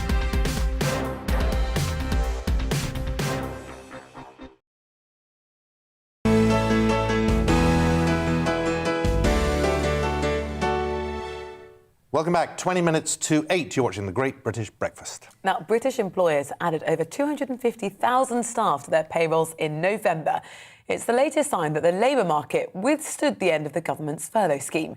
The Bank of England has said it needs to be sure, though, that the expiry of the furlough scheme at the end of September has not caused a jump in unemployment before deciding on whether to raise interest rates for the first time since the pandemic. Well, the government is also being warned it must fix the supply chain crisis to ensure food security here in the UK. A coalition of food and farming businesses say the sector's been hit hard by a mix of worker shortages and rising inflation, which has driven up energy, feed and fertiliser prices. The National Farmers Union will meet with other industry bodies today to discuss the issues surrounding food security. Well, President of the National Farmers Union, Minette Batters, joins us now. Minette, a very good morning to you. Can you identify what are the key problems that need fixing? Well, thanks so much for having me on. There's several situations here that have really sort of compounded. I mean, leaving the EU is always going to create complexity, but the global pandemic has created massive problems with a labour shortage in the supply chain. And of course, we've got triple-digit inflation on input costs. And most notable of these, probably the price of natural gas, which of course has sent the price of fertiliser absolutely rocketing. And the offshoots of that, effectively, the situation with CO2 forced government to intervene. So it's been a perfect storm, which has resulted in a lot of on-farm wastage. We've seen £61 million worth of fresh produce wasted this year that hasn't been picked. We've obviously seen the first cull, which is still going on, of healthy pigs due again to a shortage in workers in processing. So this is a whole industry approach to come together and work out, how we deal with a short-term challenge. It will probably take 12 months to resolve, but we really do need to work collectively together as the largest manufacturing sector with government as well. Minette, that many countries around the world are suffering similar supply chain issues. I mean, is it fair to blame the issue of Brexit completely? There are other things going on here, aren't there? To be clear, it's not about Brexit. It's about COVID and the challenges of feeding 70 million people. It's great that unemployment hasn't been as severely impacted as people thought it would be, but there simply aren't enough people unemployed to do the jobs that there are currently. And of course, the government has taken a very strong line on immigration. But what we're saying is we need to build bridges. Otherwise, we will downsize our production here. I mean, pigs, for instance, We already import 60% of our pig meat from the European Union. We're seeing major contraction quite now in British production of pork, which of course produced to really high standards. We know from consumers that they want to be able to buy more British. So it's all about flexibility and really, I guess, a sort of dial up, dial down immigration policy to make these things, the supply chain, work. I think that is the most important thing, that people can buy what they want, when they want, and that no consumer in this country is disadvantaged, and that we don't damage our primary production. Of course, the other point I should make is that, you know, for 2 decades now, we've been broadly 60% self-sufficient in the food that we produce here. There is as yet no commitment from government or any other party, I might add, as to whether we should retain that, whether we should grow it. I mean, our thoughts, and the people on the panel today, the food businesses who are here because the raw ingredients are here, are very much focusing on, actually, we do need to grow more of what we're good at here in the country. You know, we have a great maritime climate. So again, that's an important barometer effectively for success. In 1947, the last Agricultural Act, we were only 30% self-sufficient. We've got a lot more people now and feeding this country. I don't think anything is more important than that. You mentioned pigs, and Zoe Davis is Chief Executive of the National Pig Association. She says that particular part of the industry is actually in meltdown. Do you think people who aren't in touch with farmers, who perhaps take things far too much for granted, have any idea just how bad things are? I think one of the great successes of British food has been that you can buy whatever you want, whenever you want, 24/7. So I think it's very good in some ways that consumers aren't aware of this situation so much, but they will be. What I want to avoid is a situation where we contract the British pig sector. I want people to be able to buy more British produce in the shops. That's been a clear demand on the back of Brexit, to grow more here. And that is my absolute priority, that my members, farmers and growers in the United Kingdom, can produce more of what we're good at, and that we remain the #1 supplier of choice to the British public. For people wherever they are, whatever budget they are on, I think that's incredibly important going forwards. Minette, it's always good to see you. Thank you very much for your time. Minette Batters, thank you very much. Well, related to this, you know, Christmas is the time we often go big, filling the table with food, stacking presents under the tree, covering the house head to toe with colourful decorations. But when it comes to shopping for the big day, we are increasingly turning now to smaller businesses. Virgin Startup, which helps founders scale their businesses, says more than 3/4 of us will shop with small businesses this year, spending on average 1/4 of the entire budget on their gifts, food and any other items. Well, Andy Fishburn is the Managing Director of Virgin Startup, and Darius Darwell, a founder of Sipful. That's a small Yorkshire-based cocktails in a can business, and they both join us now. Thank you very much for your time this morning. I'm a bit intrigued with the idea of cocktails in a can, first of all. How's the business going? Well, we started on the 1st of May 2020, so we've only ever known lockdowns, and yeah, it's been a kind of unusual start to our journey. But in terms of the industry, canned cocktails and canned wine is going absolute great guns, and it's the fastest growing sector in the alcohol industry at the moment. Darius, we've been talking already on the programme about sort of, you know, people's expenditure being squeezed. People are worried about prices, particularly this Christmas. How are you doing in terms of trade? Are you in a healthy position? Yes, I mean, Christmas is a massive, massive part of that as well. So, well, this whole year has been a bit turbulent in terms of trying to get those ideal retail listings. We're very lucky to be now on Ocado and the Morrisons and Whole Foods. However, there's a lot more we had anticipated to bring on because the buying windows have completely changed. But coming into Christmas is a great time to kind of get straight into your consumer, and like Andy and Virgin Startup have alluded to, the focus for consumers on small business is absolutely fundamental to kind of us growing our business and our following. And Andy, as we were saying, people more and more are turning to smaller businesses for products. Absolutely. I think we're seeing at the moment the sense of goodwill towards small businesses has never been stronger. And we're seeing people wanting to buy from their local businesses, wanting to support independents for a whole variety of reasons. And I think people now also see that actually how they choose to spend their money has a direct impact on the success of these small businesses. And the last couple of years have been incredibly difficult for everyone. but for small business owners in particular. And I think with COVID restrictions still in flux, choosing to support a small business, particularly at this time of year, can have a huge impact. Andy Fishburn, thank you very much for speaking to us, Managing Director of the Virgin Startup, and Darius Darwell, founder of Sipful. Appreciate both of your time this morning. Yeah, nice to see you both. Now, coming up, the Premier League has recorded its highest number of weekly COVID-19 cases since the pandemic began. We'll tell you what the emergency protocols are, what it means, after the weather. It's time to remind ourselves, there's always another winter. Canary Islands sponsors the weather.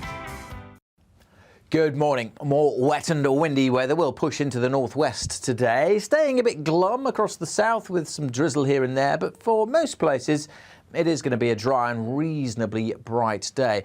This set of weather fronts is heading its way to the northwest, and this old weather front has been slipping southwards through the night, and it's still providing a lot of clouds and mist and drizzle across parts of the Midlands, southern England and South Wales. But it's cleared away from northern England and North Wales, so a brighter day here compared to yesterday. Rain at times for western Scotland. It's quite windy here and very windy once more across the Northern Isles and the Western Isles, with rain continuing on and off. Here, though, temperatures could reach double figures, and it is going to be another very mild day across the south, 11, maybe 12 Celsius. Generally elsewhere, high single figures, so still generally a touch above average for the time of year. Through this evening, we are going to see that rain pepping up as it slips its way down towards the Highlands, staying largely dry through the evening for Northern Ireland, but eventually here we'll see some rain trickling in. The same goes for southwest Scotland. Murky conditions across the south persisting, a bit of drizzle here and there, and that's how we'll go into Wednesday morning. And again, it will be a fairly mild night, certainly across the south, the temperatures holding up in high single figures. It will stay pretty glum, though, I fancy, across the south during Wednesday. The odd light shower is possible. Rain and drizzle for Cumbria, southwest Scotland, at times for Northern Ireland. But a brighter day in the north of Scotland. Still breezy, but the wind's easing down. We should see some brightness, too, for parts of northern England, particularly from East Yorkshire down through to Lincolnshire into Norfolk. The North Midlands and North East Wales also looking mostly bright tomorrow. The rest of this week looking largely dry. High pressure's moving in, which means not much rain at all from Wednesday onwards. Often quite cloudy, though, with an increasing chance of some stubborn fog. Canary Islands sponsors the weather.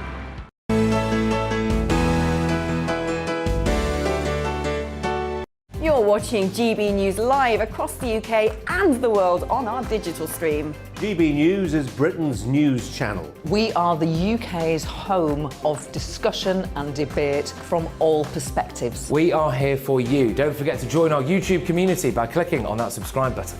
And if you want the GB News app, you can click and catch up on programmes anytime. We love to hear from you, so email us. gbviews@gbnews.uk. Thanks for being part of the GB News family. My name is Andrew Doyle. Join me every Sunday evening at 7 p.m. for Free Speech Nation.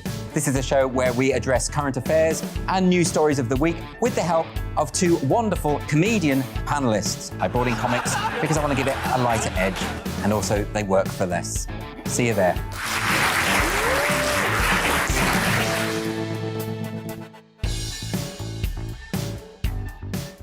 Join my show Farage, 7 p.m. till 8 p.m. Monday through Thursday, and there you will get opinion, analysis, debate, and I'll cover stories that nobody else dares to touch.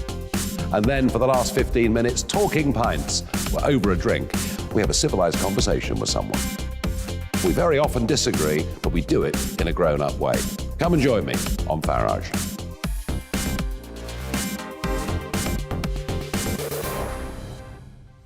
I'm Colin Brazier. I've reported from more than 70 countries around the world, covered wars from Afghanistan to Iraq, from Lebanon to the Balkans. I'm trying to bring that experience, that feel for events, to the studio. And something else. I'm ready to give an opinion. Today's stories with a spark. Brazier from 8 p.m. weekdays on GB News.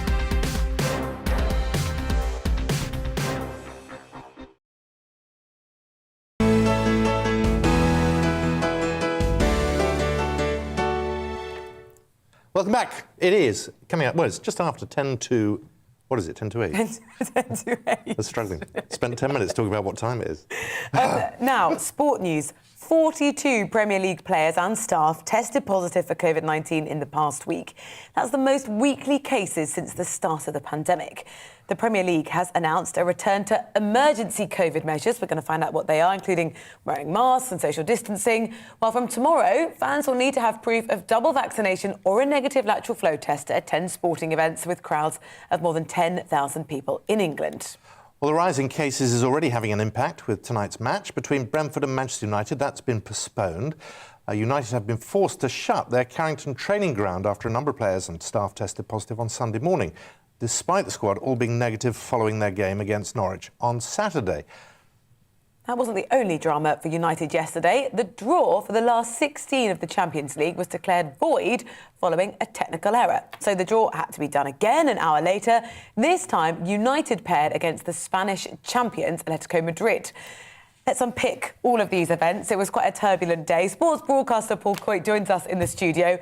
Let's start with the draw. A technical error. A technical error. It's been blamed on software, and I think this is probably UEFA just trying to pass the buck a little bit. You know what it reminded me? It reminded me of the Oscars a few years ago when they read out the wrong winner. It was kind of like that. And then you could see the panic on everybody's face because they've got the draw and all these different buckets, and they've got the balls in the buckets. Tell me if you follow me, because it does get very confusing. So they've got the balls in the buckets. Balls in the buckets. Balls in the buckets. I feel like I'm doing a game show now. Yeah, and they're separating. They're separating. Look what you could win. Yeah, I know. And the thing is, they have to be separated by country, so they can't draw anybody from the same country and can't draw anybody else that was in the group with them before that. So when Manchester United, are we still there? Manchester United get drawn. They get drawn to play Villarreal, who were already in the group stage. So then it's like, well, there's something wrong here because the wrong ball is in the wrong bowl. So then we had to change that. So then it basically descended into a little chaos where everybody's looking around thinking, well, what do we do here? I think we just carry on with the draw. And then it was decided afterwards... Start again. We've got to start the whole thing again. We've got to redo the whole thing. So this is like 11 o'clock in the morning. We'll do the whole thing again and start again at 3.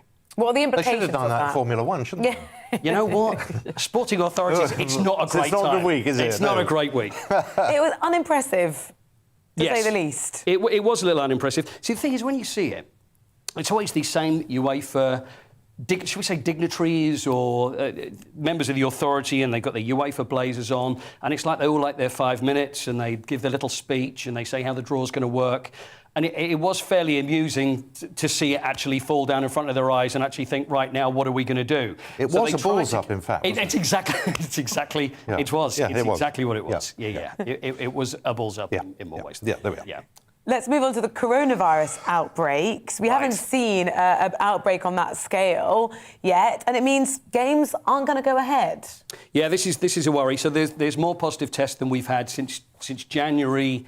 Earlier on in the year, this is the first point where we had loads of games that were cancelled, and then, of course, fans weren't allowed in. So there's 40 then. We're now up to 42. If we go back to Thursday, the first one was Tottenham Hotspur. There were 13 cases with them, so they were supposed to play Rennes in the Europa Conference League, so that was cancelled. Off, yeah. So then we move on. They're supposed to be playing Brighton on Sunday, so that was cancelled. So now we're seeing other squads that are also finding themselves in a similar situation. And this only goes one way, doesn't it? I mean, this is only going to get worse. I think it does. See, and also, as far as the Conference League, and as far as UEFA, back to UEFA, their decision was that the games have to go ahead. If there's 13 players that can play and a goalkeeper, then the game has to go ahead. Then Spurs didn't have that amount. Rennes were complaining about it and saying, well, therefore we should take the 3 points. So that's all up in the air at the moment. Then as far as the Premier League goes, we don't actually know what the rules are as when you can call it, because this is what managers want clarity on, is that, you know, can we just say, look, we've got 4 or 5 players out, we haven't got our best players, can we actually cancel it or can we postpone it? So if there's an amount, how many that is to actually postpone the game, we're still not sure. But as far as Manchester United and Brentford are concerned, they both had cases, so the game's been postponed. And given the organisation behind these games, an early decision is always what people are calling for. Of course. And the earliest decision has to be to err on the side of caution, which means cancelling these things. It does mean. And then you've got the Christmas schedule up in the air. Well, and also the Christmas schedule is the busiest time by far. We're talking about 8 or 9 games that clubs are going to have to play over the space of the Christmas period. So how they're going to fit them in then at the end, it really is worrying. And like you say, there's going to be more. There will be more. And it's almost like when you're reading the football scores out, now we're actually giving COVID cases. So it's going to be Tottenham Hotspur 13, Leicester City 7. And that's going to be the score for the game that's going to be on Thursday, because that's the way we seem to be looking at things. Hey, you've just given some schedule is a good idea, I think. I did it at my Tottenham Hotspur 13, Leicester City 7. Yeah. Big impact on the fans. For the games that are going ahead, they look and feel different with new regulations in place as well. They do. It's not a huge difference. I think the main thing is that fans will be pleased to be there. It's over 10,000 people, so then there's got to be masks, and also it's going to be random tests. So if you're not double vaccinated, then you've got to show evidence of a negative test as well. So is it going to impact fans? I don't think. I think fans just want to be there because we know what it was like 6 or 7 months ago, where we couldn't actually go at all. So at the moment, things still going ahead, but I do worry that it's going to get worse as we enter. Paul, always good to see you. Lovely to see I you. say that, it's 23 years since 23 you and I years. Will we last leave spoke another to each other in the 23? studio. Will we both be here then? Well, I fully intend to. Well, me too. Yeah. Hopefully we'll. Not sure about her, but I fully intend What a way to end this on. Paul Coit, great to see you. Good to see you. Now, it's not rocket science. It's not brain surgery. I'm told these are phrases that we're used to saying all the time. Do people really say that? Yeah, often? they do. Well, often you know what it means. We say, it's not too difficult or it's too difficult to understand. But researchers from the University of College London looked actually at the intelligence of rocket scientists and brain surgeon and then compared their intelligence to the likes of you and me. Contrary to popular belief, apparently aerospace engineers and neurosurgeons have similar levels of intelligence to the general population. So the researchers concluded their study saying the two professions are unnecessarily placed on a pedestal and that it's a walk in the park might be a more appropriate phrase to describe them. So, brain surgery is not rocket science, and neither is rocket science. There we are. That's a good thought for the end of the... That genuinely does seem to have been their conclusion, sort of. Absolutely does. If you're a rocket scientist this morning, maybe get in touch. They're not watching us. We'll be back in a moment.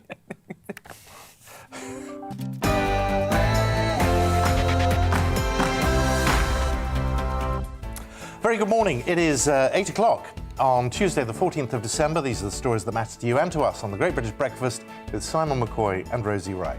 A scramble for tests and jabs, with queues for boosters and a shortage of lateral flow tests.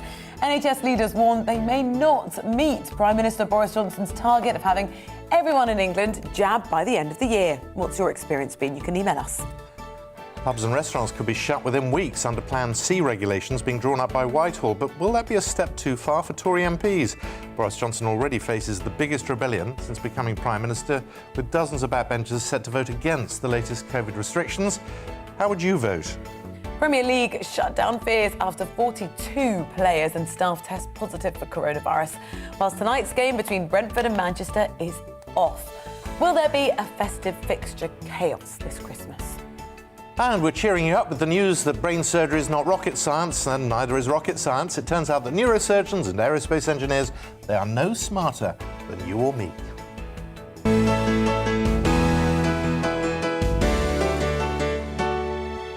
Well, welcome back to the programme. Now, we will eventually need a booster shot in order to be considered fully vaccinated. That's according to the Health Secretary, Sajid Javid. Yesterday, he told the House of Commons 3 jabs will be necessary to obtain a vaccine passport, which could be required to attend large venues as soon as next month. Prime Minister Boris Johnson has already said that double vaccination is not enough to protect against the Omicron variant. And he said that in the televised address on Sunday. Well, he's urging everyone to get jabbed by the new year to protect ourselves and the NHS. Well, this would require an administration of over 1 million vaccines every day. But even at the height of the NHS vaccine drive in March, the maximum distributed never managed more than 850,000 jabs a day. And with the NHS website crashing yesterday after a rush to book booster jabs, confusion mounts as to whether this target is actually achievable. What about the politics of all of this? Well, there are fears of a Tory rebellion that have led Prime Minister Boris Johnson to split his COVID Plan B measures into 3 separate votes this week. So today, the House of Commons will debate the introduction of vaccine passports for some venues. And the Prime Minister we are expecting is going to face a rebellion of up to 70 Conservative MPs opposed to the measure. If that's true, that's going to be the largest rebellion of his MPs that Boris Johnson has seen. Other measures to be debated are new guidance on testing and mask wearing. Well, our national reporter Paul Hawkins is live for us this morning in Westminster. That talk of 70, there are some suggesting could be even more than that. Yeah, I've seen one report that it could be as much as 80, definitely at least 60. Either way, a huge bloody nose for Boris Johnson come 6:30 this evening when those votes are due to happen. The next biggest rebellion that we know of before potentially this evening was last December when 55 Conservative MPs voted against the government over tier restrictions. So, yeah, there's going to be a series of separate votes at 6:30 this evening following hours of debate. And where the government is facing the big rebellion is on those COVID passes. Should stress, by the way, not called vaccine passports, but COVID passes, because they essentially, should they come into force, they will come into force because the vote with the help of Labour will go through this evening. But those COVID passes for big venues such as nightclubs, meaning if you show proof of a negative lateral flow test or you've been double and in future treble vaccinated, including that booster, according to Sajid Javid yesterday in the Commons, then you'll be allowed into the venue. So the big challenge to Boris Johnson's authority is over those COVID passes, which for 60 to 80 Conservative MPs, they are infringement on civil liberties. They are the slippery slope towards Plan C measures, further restrictions, which Boris Johnson has not ruled out. So, yeah, a big challenge to Boris Johnson's authority, which is already, you have to say, fairly beleaguered over those Downing Street party allegations. Paul, all of this, of course, has been in response to the new variant of coronavirus, Omicron. Sajid Javid had quite a lot to say about it yesterday, but ultimately, we don't have that much clarity on how dangerous this new variant is. Yeah, indeed. I mean, these Plan B measures are the government, they were what-if measures. The government is now saying there will be a tidal wave of Omicron, that if we don't act now, then the NHS will be overwhelmed in 2 to 3 weeks' time. They're saying that the UK Health Security Agency talking about 200,000 Omicron cases a day, and that will become the dominant strain within London within the next 36 hours, and effectively very soon within the UK. It's far more transmissible than the Delta variant, which at its height was doubling every 7 days. This one is doubling every 2 days, so definitely more transmissible. The question is, will that extra transmissibility then feed into hospitalisations and deaths in 2 to 3 weeks' time? The latest, this is interesting, the latest data coming out of South Africa suggests that when they talk about the case fatality rate, that is cases that then become fatalities, with Delta it was every 33 cases of COVID resulted in 1 death, but the latest data coming out of South Africa suggests that every 200 cases of Omicron then results in 1 fatality. And if you look at an article by the South African doctor in the Mail this morning, Dr. Angelique Coetzee, she is saying that symptoms are mild even with the vaccine, and she's accused the PM of hysteria. Now, that is South Africa, different population, different health systems, and at the moment, the UK scientists, they're going on their own data. But if that data from South Africa, and if it is put to scrutiny, and if it is true, and we should stress is true, then one would have to say that these Plan B measures are more political than medical. Paul, thank you very much. Well, let's pick up on that. Let's talk to Dominique Samuels, is a political commentator and joins us now. Dominique, good morning. Morning. Now, look, whatever the size of the rebellion doesn't really matter, because with Labour saying they're backing the government, there's no issue there. So how big a deal is this, really? Well, I think it's a big deal because it appears as though the Prime Minister is relying on the SNP and Labour for support rather than his own MPs. And we know that the amount of Tory MPs set to rebel is looking at about 81. And that will be the biggest defeat for the Prime Minister since he became PM in 2019. So it looks as though he doesn't have the support of his own party. So that will be very, very embarrassing. It makes the Conservative Party look very split, like the Prime Minister doesn't have the support of his own backbenchers. And when we think about the North Shropshire by-election that's set to take place on the 16th of December, the Tories have faced quite a significant backlash because of alleged Christmas parties in December. So now it looks like the Lib Dems are set to take the seat, which obviously is not good for the Tories on the back of this vote as well tonight. The Tory whips have had a tough sort of 24 hours or so. How many Conservative MPs do you think will vote against Boris Johnson's measures? Well, this is the thing, because, you know, in the past with these votes, a lot of Tory MPs have said they're going to vote against and have then ended up abstaining. The fact that almost Boris Johnson's whole majority, 80-seat majority, is looking like 81 MPs may rebel, are set to vote against this. I think we will see significant numbers. Probably not 81, I think about 75. We'll see a few abstentions. But either way, this will be significant for the government. The bad thing about this is that measures such as the COVID pass will be voted for despite the large rebellion. That's the bad thing. So it looks like despite what the government does, when they're propped up by the SNP, when they're propped up by Labour, it doesn't really matter what his own party thinks. I think what's interesting, though, is the government has tried to manoeuvre this in a smart way by apparently splitting the votes into three. So there'll be a specific separate vote on COVID passes, which is obviously the most controversial. So even if COVID passes get voted down, the rest of the Plan B measures, such as, you know, face masks, work from home advice, etc., that will be followed through with, and also compulsory vaccinations for NHS staff, which is set to be put in place on the 1st of April if it passes. Dominic, let's just talk about the messaging of all this, because you've got the government saying one person has died in hospital with COVID, which is very different from saying they've died of COVID. These things really matter, and we've now got a seeming change of message from protect the NHS. Now the Prime Minister is saying, you know, protect yourselves. Did you get a sense they actually know where this argument goes? I don't really get a sense of that, no, because all of the evidence when it comes to Omicron at the moment, coming out of South Africa and even from institutions of Europe, have indicated that the disease itself is mild. Previously, one of your correspondents made a really good point, actually, about, you know, the less likelihood of death if one becomes infected by Omicron. I think I heard 1 death per 200 cases, which is obviously good compared to Delta.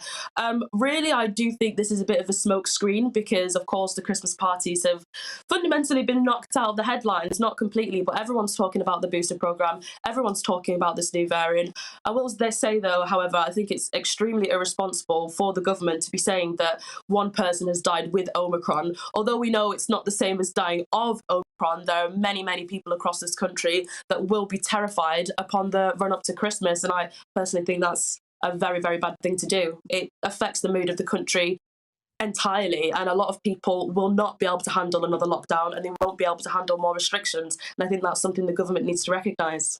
You're saying this is a dead cat? It is. I mean, it is. It's very, very convenient. Reports say that if it hadn't been for, you know, the video leaks with regards to the Christmas parties, these Plan B measures wouldn't have actually been announced. I think it's very, very convenient that the main story about the Prime Minister allegedly breaking rules has been essentially knocked out of the papers, and now everyone's screaming and shouting about Omicron, which looks pretty mild. Dominic, it's great to see you. Thank you very much. That's Dominic Samuels. Of course, we're going to be following the vote all day here on GB News, and Darren McCaffrey will bring you his programme at 9 o'clock live from outside Downing Street as well, so we'll keep you across it. In the meantime, though, let's give you an overview of what else is happening today. And in Wales, the First Minister has announced urgent plans to accelerate the booster programme. Mark Drakeford says the government is planning on offering the booster to all eligible adults by the end of the year. Well, this follows Omicron expecting to become the dominant form of the virus in Wales by next month. In Scotland, Nicola Sturgeon will announce whether further coronavirus restrictions will be imposed across the country in response to the spread of the Omicron variant. The First Minister is due to make a statement at Holyrood today, setting out any new measures as well as updating the Scottish Parliament on the booster vaccination programme. Well, Scotland's Health Secretary, Humza Yousaf, has warned that new restrictions are inevitable because of fears over the spread of the virus and the Omicron strain in particular. A US citizen charged with causing Harry Dunn's death by dangerous driving is going to face a UK court early next year. Anne Sakoulas, the wife of US diplomat Jonathan Sakoulas, is accused of killing the teenager in a road crash outside a US military base in Northamptonshire in August 2 years ago. The Crown Prosecution Service say the case will be heard at Westminster Magistrates Court in January. Crew members on board a British-bound cargo ship involved in a fatal collision tested positive for drugs and alcohol. 2 people were arrested after an Inverness-registered ship called Scott Carrier collided with a Danish boat in the Baltic Sea off the Swedish coast. Scotline Marine Holdings Limited, that's the owner of Scott Carrier, confirmed 2 of the crew members on board were over the limit when undertaking a drugs and alcohol test. In sport now, and 42 Premier League players and staff tested positive for COVID-19 in the past week. That's the most recorded in the league over a 7-day period. It's the highest number since 40 cases were reported in January. Well, currently, Brighton, Tottenham, Leicester, Manchester United, Aston Villa and Norwich all have confirmed cases, with United's game at Brentford postponed. The state-of-the-art film and TV studio complex has received full planning permission, with a Disney production confirmed to start next year. Woking Borough Council approved Shinfield Studios' proposal in October, but it was referred to the Levelling Up Secretary of State Michael Gove, who gave it the green light. It's at the Thames Valley Science Park near Reading. Shinfield Studios says the entire facility is expected to be completed by the end of 2024.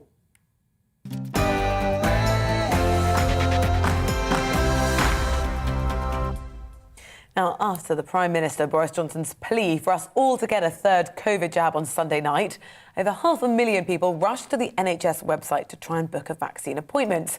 The site crashed under the high demand yesterday, and those attending in-person vaccination centres found themselves often no better off, sometimes queuing for hours in the cold or being turned away when they arrive. So, does the NHS have enough support to tackle this demand? Let's find out. Roy Lilly, former NHS Trust Chairman, joins us now, friend of the programme. Roy, good morning to you. Good morning, Rosie. Good morning, Simon. This is only day one. These problems were inevitable. We judge this, we've got to give it a few days yet, haven't we? Yes, and of course the thing is that no one knew that the Prime Minister was going to make this announcement. The first that we all heard about it was on Sunday night, or whenever it was, when we all did, so there was no advanced planning. So, for example, if you look at the website's been pretty robust for all normal purposes, but, everyone knew that in a situation like this, it would get super hit, and it's possible, to shift functionality and make it more robust. But it didn't happen because no one knew. So, yeah, I mean, the NHS, look, we've got to do 18 million or whatever it is by the end of the month. There's about 17 working days. It's going to take 4 or 5 days to jack this up. So in effect, we've got 12 days to do 18 million. It won't work. The reality is, though, even at the peak of when we were vaccinating back in March, we managed to do 850,000 jabs a day. We need 1 million a day by the end of the year. Over the Christmas period, when things are winding down, people might be travelling across the country. Is it even remotely feasible? No, look, I mean, I don't want to sort of bamboozle everybody with numbers. It's too early for that. But if we say the NHS can get to 500,000, right? I mean, that 800,000 was exceptional. But let's say we're starting from a base of 500,000. So on day one, we're supposed to do 1 million vaccinations, and we do 500,000. That means the other half we've got to carry into the next day, where we're supposed to do 1 million, plus the 500,000 that we've not done on the preceding day. So then if you jack it up to, say, 600,000 the next day, you've still got a 900,000 shortfall, and you keep rolling that forward. And eventually, if you do the numbers, you can see that we just simply can't catch up, because we can't do 1 million from day one. So by the time you get to the end of the 12th day, there's still a huge bow wave of people who've not been vaccinated, because simply we haven't had the capacity. Something like this is going to take a couple of months to roll out, and it's just not feasible to do 1 million. And my worry is that, the NHS will bust the gut trying to do 1 million. It won't do it, because the simple maths tell you you can't do it. And then everybody's going to say, oh, well, the NHS has failed to do the vaccinations and all the rest of it. I can see it coming. But it's just not possible. you're saying is politicians are making promises they simply can't keep. Well, look, you know, we're getting to the sort of shark-infested waters of politics here, but it is about leadership, Simon. We're all swimming in them. Yeah, exactly. I mean, if you're going to ask people to do exceptional things, you get them around you and you say, look, we have to, you know, get to this target or that target. I want to announce it in a couple of days' time. Go with me on this. How do we do this? But just to suddenly on Sunday night say, oh, listen, and by the way, on Monday, we're going to do 1 million vaccinations. Oh, no, we're not. You know, we've got to recruit the volunteers with the estates people who've got to sort out the locations, there's security, there's clinical waste, there's logistics. I mean, this is a big operation, and I'm not saying the NHS isn't up for it. It is. But if you simply do the numbers, the carryover of the unvaccinated into the next day, it's just statistically impossible to do by the end of the month. You're asking people to do extraordinary things. That's what the government are doing. We need more volunteers. The army are going to help with the rollouts. But some people yesterday queued and waited 5 hours to get their booster jab. So the public are enthusiastic and prepared to put up with a bit of a headache to get the jab. Yes, exactly. The public are brilliant. I mean, they understand all this. You know, all the palaver in Parliament, you know, these are ordinary people with ordinary lives getting on with their ordinary jobs. They want to get vaccinated so they can have a Christmas and get back to normality. The political palaver's got nothing to do with it. But my worry is that when people see these huge queues and they think, well, I haven't got time to wait 5 hours in a queue, I'll park it till later, and then eventually, you know, it never gets done. We have to get on top of this, and we have to show pictures of queues moving, and we have to interview people saying, well, I waited an hour, but it wasn't too bad, and I got in and got out. You know, the whole sort of queuing theory psychology cuts in, and we've got to show people the NHS is doing its best, but, you know, it's not going to be 1 million a day. Obviously, we're taking the current situation very seriously indeed. But at the moment, Roy, we've had one person in hospital with COVID, which doesn't mean necessarily they're in hospital because of the Omicron variant. And yet, when will we know whether we are overreacting or not? When will we know how bad this is going to be? I think we'll get a better indication by the end of the week when we get the numbers in. I mean, if you look at the South African numbers, 1 death every 200, well, the South African average age of population is a lot lower than it is here. Here, the average age is well over 40. And you know, there's a big difference in how we react. Delta at its peak, I think, was 1 death per 10. So we've got a long way to go. But the problem is we don't know. But I'd ask people to look at it this way. I don't think the government would go to these lengths. I don't think Johnson would risk all the disapprobation he's going to get and the risk in Parliament he's going to get tonight if the people who really understood this were saying this, and this isn't a big deal. What I get from the people that I know, that I contact, and the people who are epidemiologists and what have you, they're saying, Roy, this is spreading like wildfire. If a lower number of people are severely impacted with this, it's still a lower number, which is a very big number. The NHS is running at 90% capacity. There are no beds in many of our hospitals. 4 or 5 declared Opal 4, which is the highest status overnight. And the NHS has declared a full-scale emergency. So effectively, the trusts are now being run from the centre.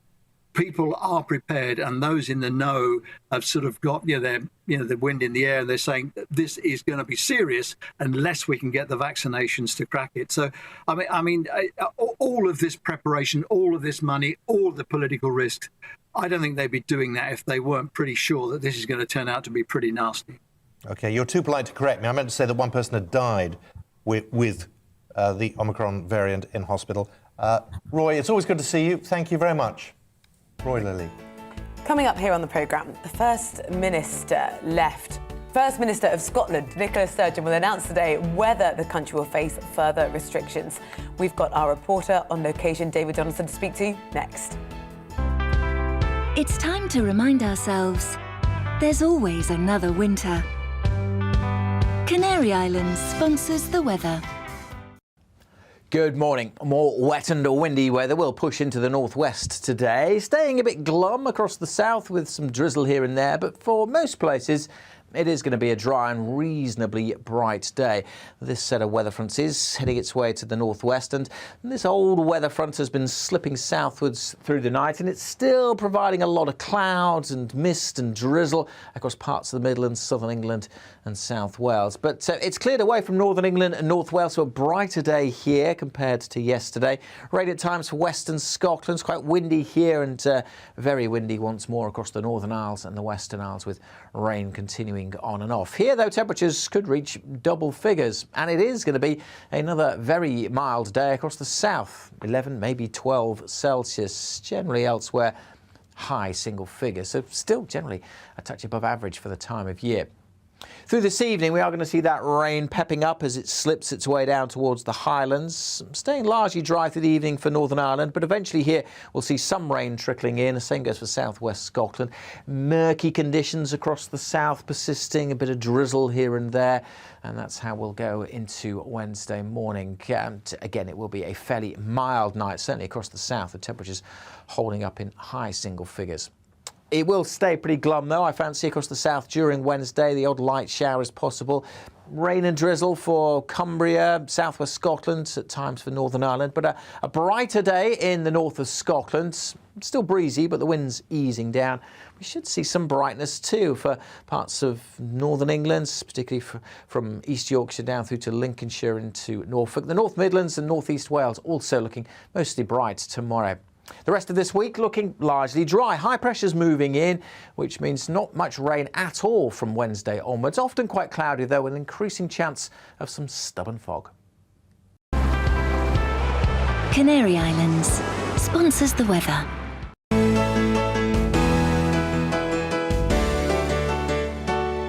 You're watching GB News live across the UK and the world on our digital stream. GB News is Britain's news channel. We are the UK's home of discussion and debate from all perspectives. We are here for you. Don't forget to join our YouTube community by clicking on that subscribe button. And if you want the GB News app, you can click and catch up on programmes anytime. We love to hear from you, so email us. gbviews@gbnews.uk. Thanks for being part of the GB News family. My name is Andrew Doyle. Join me every Sunday evening at 7 p.m. for Free Speech Nation. This is a show where we address current affairs and news stories of the week with the help of two wonderful comedian panellists. I brought in comics because I want to give it a lighter edge, and also they work for less. See you there.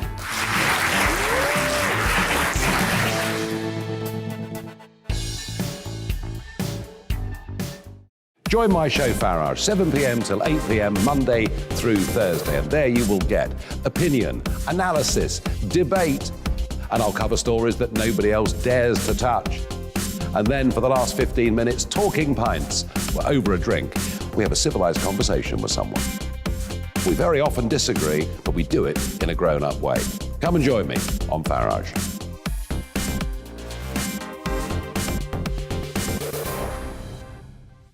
I'm Colin Brazier.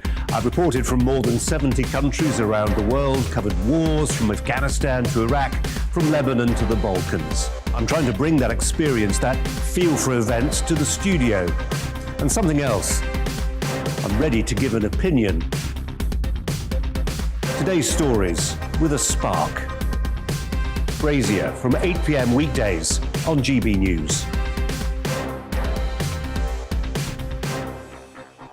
Join us for Political Correction. We're here every Sunday to correct politics and put you, the people, back in charge. We talk about all areas of the United Kingdom, including Northern Ireland. Our debate goes way beyond the Westminster Village. It's about the real country. It's about your opinion. So please, we want you to tell us what you think. This is Political Correction. Every Sunday morning from 10 a.m. here on GB News.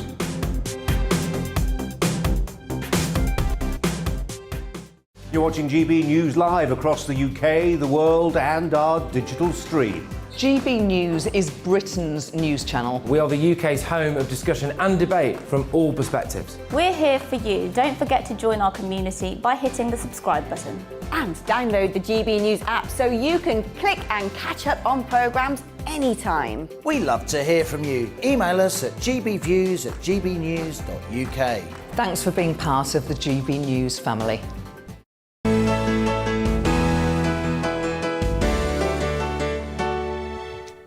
Welcome back. You're watching the Great British Breakfast. It's coming up to 8:30. Boris Johnson has launched an appeal for volunteers to assist with the COVID booster programme. The Prime Minister says tens of thousands are needed to help tackle the spread of the new Omicron variant. Well, Health Secretary Sajid Javid told the House of Commons yesterday 3 jabs are now going to be necessary to obtain a vaccine passport, which could be required to attend large venues as soon as next month. Dr. David Livermore is a professor in medical microbiology at the University of East Anglia and joins us now. Good morning to you. Good morning. Booster jabs, are we just going to have to live with them every year forever? I think booster jabs are very reasonable for the elderly and vulnerable. I really do not see any great sense in what's being done at present to give booster jabs to healthy 18-year-olds against the circulation of a variant which the South African data suggests is associated with mild disease. I really think a very bad decision has been made here. The reality is, the suggestion is, it's those under 40 who are spreading Omicron, and we had suggestions yesterday estimated that 200,000 people were infected with Omicron in one day. What do you do to try and stop this spreading as fast as it seems like it's going to? Well, you can't stop it spreading. It's going to spread. And by and large, so long as it spreads in otherwise healthy people, the young, that is a good thing because it will drive natural immunity. And the data that's come out from Israel, Gazette study in particular, suggests that natural immunity for those who are not at any great hazard from the disease is really the best protection of all. What we should be doing is concentrating on the elderly and vulnerable, making sure that they have boosters, because it's that transition from mild disease to severe disease, which occurs in some of the elderly, that one desperately wants to prevent. The government's argument, as we know, is because it is so transmissible, you've got to boost as many people as possible, because with a higher percentage of people, higher number of people, even with a lower percentage of them being hospitalised, but because it's so transmissible that the NHS simply won't be able to cope. But if they're right and 200,000 people were infected yesterday, then that is going to keep building day by day up until Christmas, and the infection rate will run faster than the vaccination rate. As your previous guest was saying, the NHS cannot gear up to vaccinate at that rate. And even if you look at South Africa, which does have lots of vulnerable elderly people, as well as a younger population, it's had lots of people who are immunosuppressed through HIV, the infection rate has gone up spectacularly in South Africa, but the death rate has absolutely flatlined. The evidence coming out from South Africa is this is a mild variant. The takeoff on the infection rate is more than 3 weeks ago now, and yet the death rate hasn't gone up at all. So I really do think that they're overreacting on this. By all means, give boosters to the elderly and vulnerable, but the rest of it is overreaction. How much of this is just seriously being exacerbated by Christmas? We've got households that maybe have got 2 people coming back from university, plus a sort of, an elderly relative in their 80s, all getting together, going off to carol services, Christmas parties, all in one household. Surely, but this is part of normal Christmas life, and make sure Granny is well vaccinated, has had that booster, as individual protection against that transition to severe disease, which is what the vaccines seem to be best at doing. I mean, remember too that these vaccines are leaky, that they give an imperfect really quite short-lasting protection. And what's more, we know with the Omicron variant that it's mutated so that it escapes from 2 shots. The hazard is that if you can't start giving a triple shot to everybody, you're just going to select for another variant which escapes that bit further. You can sympathise with the politicians, though, can't you? Because it does seem protected for Christmas, but otherwise, I would go ahead and enjoy your Christmas. Yeah, I was just saying you can sympathise with politicians who have to make a decision, because it seems to me you pays your money, takes your choice. For every professor who says one thing, there's another professor with great respect. There is no consensus in the medical world. It's no wonder the public is confused by what's going on. I think that's absolutely true. And one of the great problems over the past, 20 months has been this talk of the science.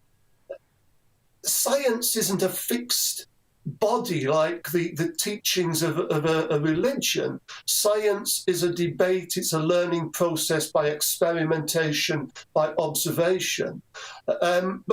As I keep coming back to, the data coming out from South Africa is this is a mild variant. In a way, we may actually have got the virus where we want it to be, more by serendipity and accident than by design.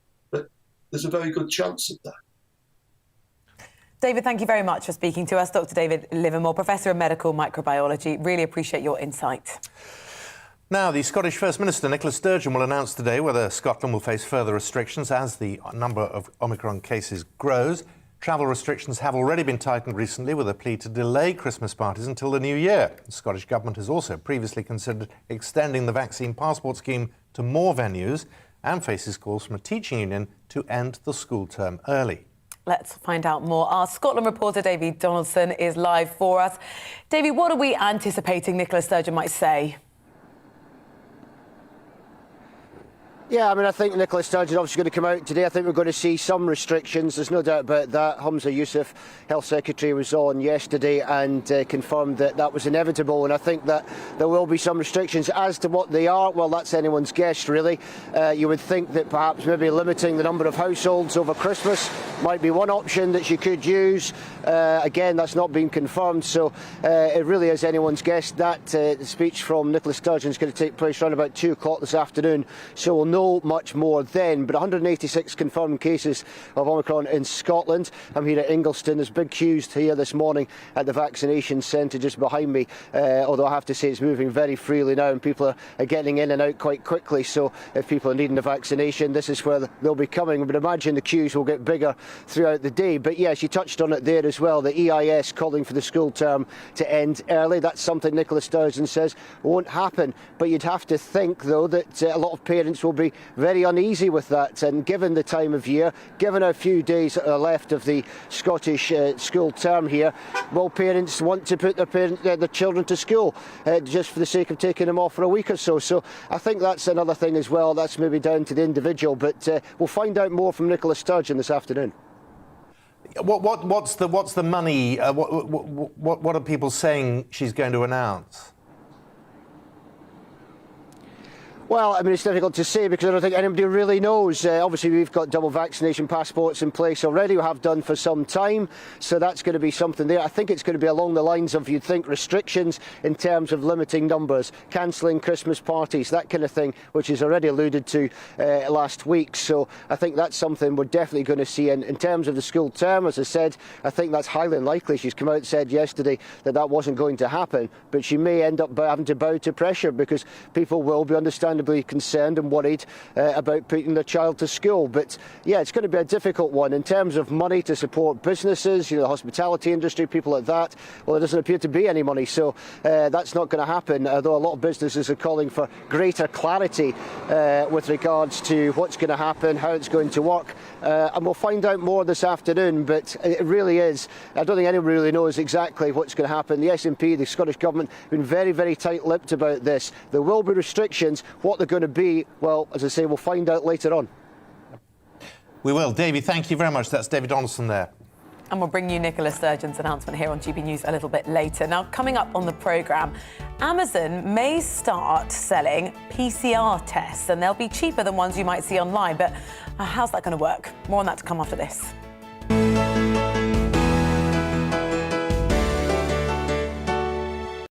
You're watching GB News live across the UK and the world on our digital stream. GB News is Britain's news channel. We are the UK's home of discussion and debate from all perspectives. We are here for you. Don't forget to join our YouTube community by clicking on that subscribe button. And if you want the GB News app, you can click and catch up on programmes anytime. We love to hear from you, so email us. gbviews@gbnews.uk. Thanks for being part of the GB News family. My name is Andrew Doyle. Join me every Sunday evening at 7 p.m. for Free Speech Nation. This is a show where we address current affairs and news stories of the week with the help of two wonderful comedian panellists. I brought in comics because I want to give it a lighter edge, and also they work for less. See you there.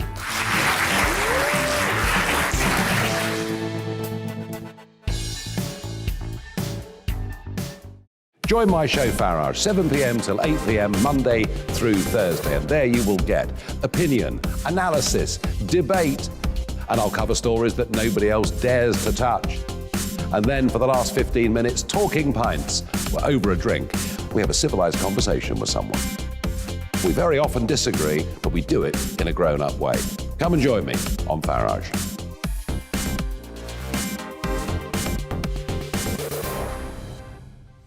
I'm Colin Brazier.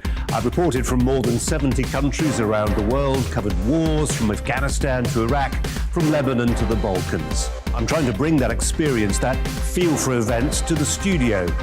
And something else. I'm ready to give an opinion. Today's stories with a spark.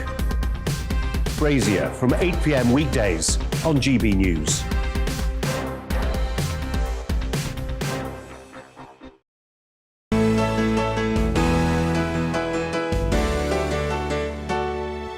Welcome back. Coming up to 20 to 9 now. Charities are warning fears over strict restrictions due to the Omicron variant could worsen the mental health of older people.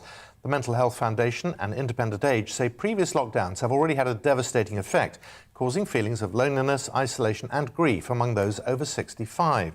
They want more help to be put in place for older people, including referrals for counselling and bereavement support. Lucy Thorpe is Head of Policy at the Mental Health Foundation and joins us now. Lucy, a very good morning to you. I've got really fond memories, actually, of FaceTiming my grandfather when he was in hospital in lockdown earlier this year. We are coming up with more innovative ways of staying in contact and staying connected with the older generations, aren't we? Yes, we are, absolutely. And it's really important that we remember that older people, many older people live alone. Many older people actually are not digitally connected, actually. So it's great that your grandfather had that facility. Not all of them do. So we also need to think about other ways that we can keep in touch with older people at this time. It can be a very frightening experience to obviously be hearing about COVID and the variants, and we know that the impact this has on older people's lives can be very significant. And many, even when they were not needing to shield anymore, were self-isolating. And that's a very understandable thing, but that can lead, particularly for people who are living alone, to increased loneliness, and loneliness is associated with, it's a big risk for depression and anxiety, and it gives older people a lot of time, or anybody who is isolating that way and living on their own, to really be worrying about themselves and wondering, will life ever get back to normal? Not just loneliness, there's a lot of anger out there, isn't there, that a generation that's managed to get to the grand old age of my age and beyond is saying, well, I should be allowed to make my own decisions still. Yes, our research didn't look so much at that. We were looking at the mental health impacts of COVID. And I mean, it's certainly true that there are many different feelings.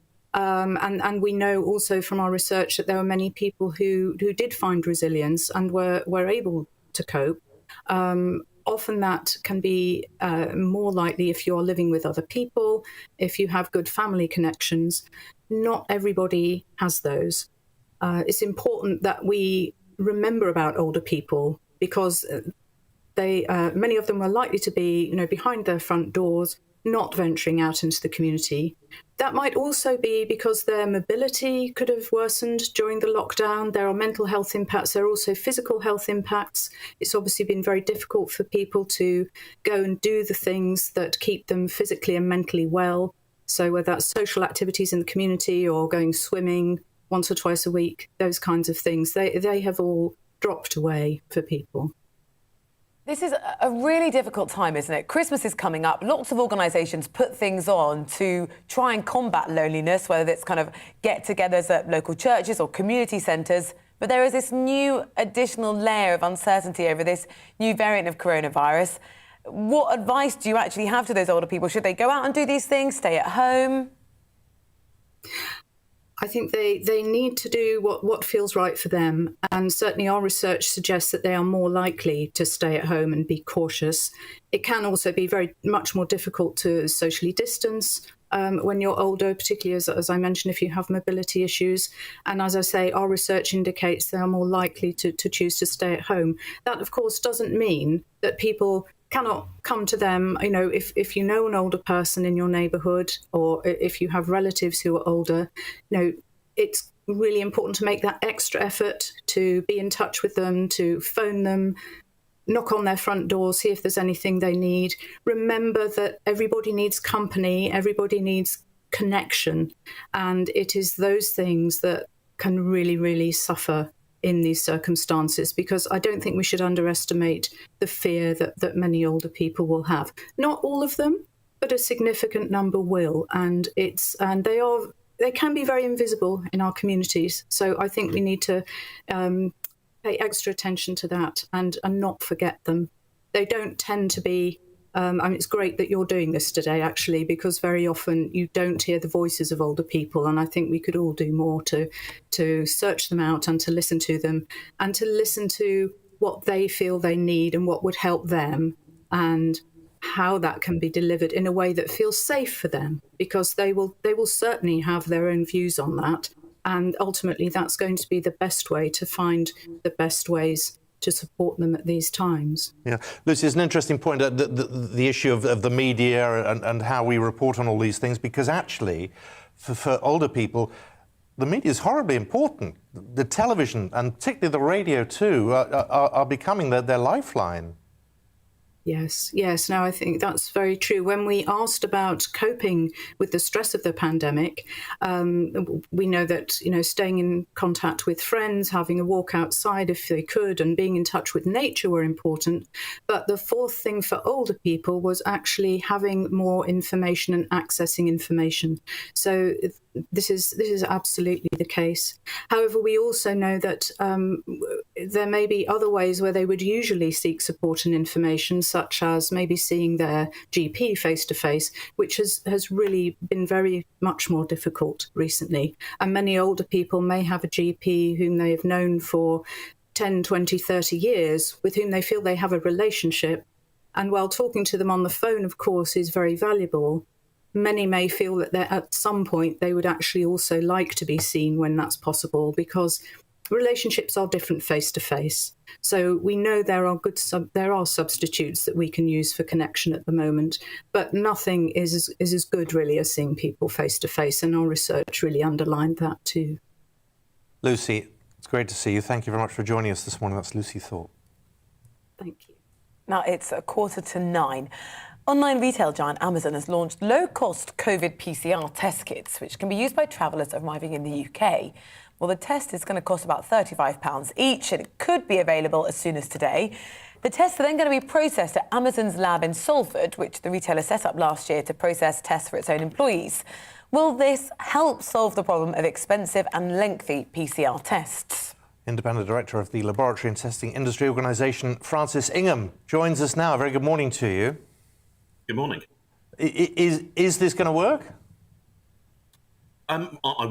We welcome anything that increases public choice. I trust Amazon. I use it on a very regular basis myself. The important thing here is to have transparency about pricing, as our members do, and to have reliability of results, as our members do. And if both of those can be delivered by Amazon, and I'm sure they will, then this is a good thing. Why are PCR tests still proving to be such a headache? Lots of people now coming back to the UK who need to get that PCR test before they're allowed to leave isolation are finding that sometimes their postal tests don't arrive until sort of day 6, or when they've actually sent the test off for to get their result back, they're waiting days to get a response. Sure. What you have at the moment is a divide in the PCR testing industry, basically. You have the good guys who commit to standards, and the price that they advertise is the price you pay, and the timescale is the timescale they deliver it in. They're our members. We represent 80% of the market.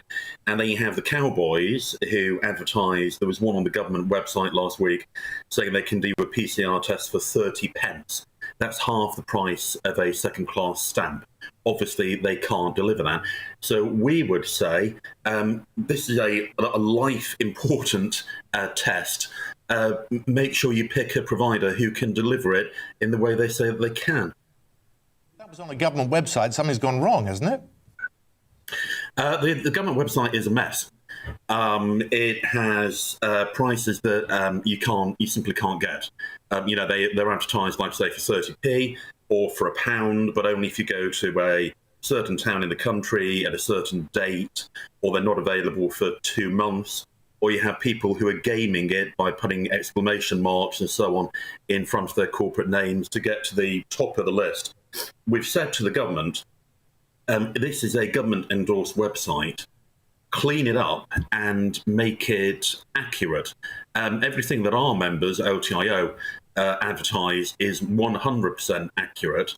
It is astonishing that so far into this national crisis, the government still has not got a grip on its own website. I know. In the meantime, look, what advice do you have to someone who's going on holiday or just needs a PCR test maybe to come back? Where do you go? Where do you start? Where you can say, OK, I can sort of plan ahead and make sure I'm not going to spend 6-7 days at home? Sure. We have 14 members who, between them, comprise 80% of the testing capacity of the UK. I would say go to one of them, go to our website, but exercise extreme caution going to the government website because it is full of cowboys, I'm afraid. What about trust, isn't it? Yeah.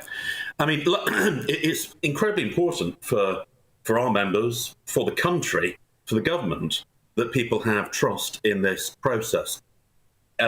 You can trust our members. They sign up to a code of conduct. That the price they advertise is the price you pay. Timescale is the timescale they deliver it in. What you can't have confidence in is somebody saying they can give you a life-affirming test for 30 pence. If it sounds too good to be true, it is. Francis, it's really good to talk to you. Francis Singer, thanks very much. Now, we're all being encouraged to wrap up warm and enjoy the great British outdoors over the Christmas period. A Christmas walk is almost as traditional as decorating the tree, having turkey. But research published today by Ordnance Survey suggests that we're facing a winter nature deficit. It found that Brits are more than twice as likely to go for a walk in the summer than the winter, with 1 in 10 saying they'd never go out for a walk between December and February. That seems surprising. Well, former Olympic sprinter Ewan Thomas is with us. Ewan, good morning to you. Morning. Is it your tradition to go out for a walk on Christmas Day?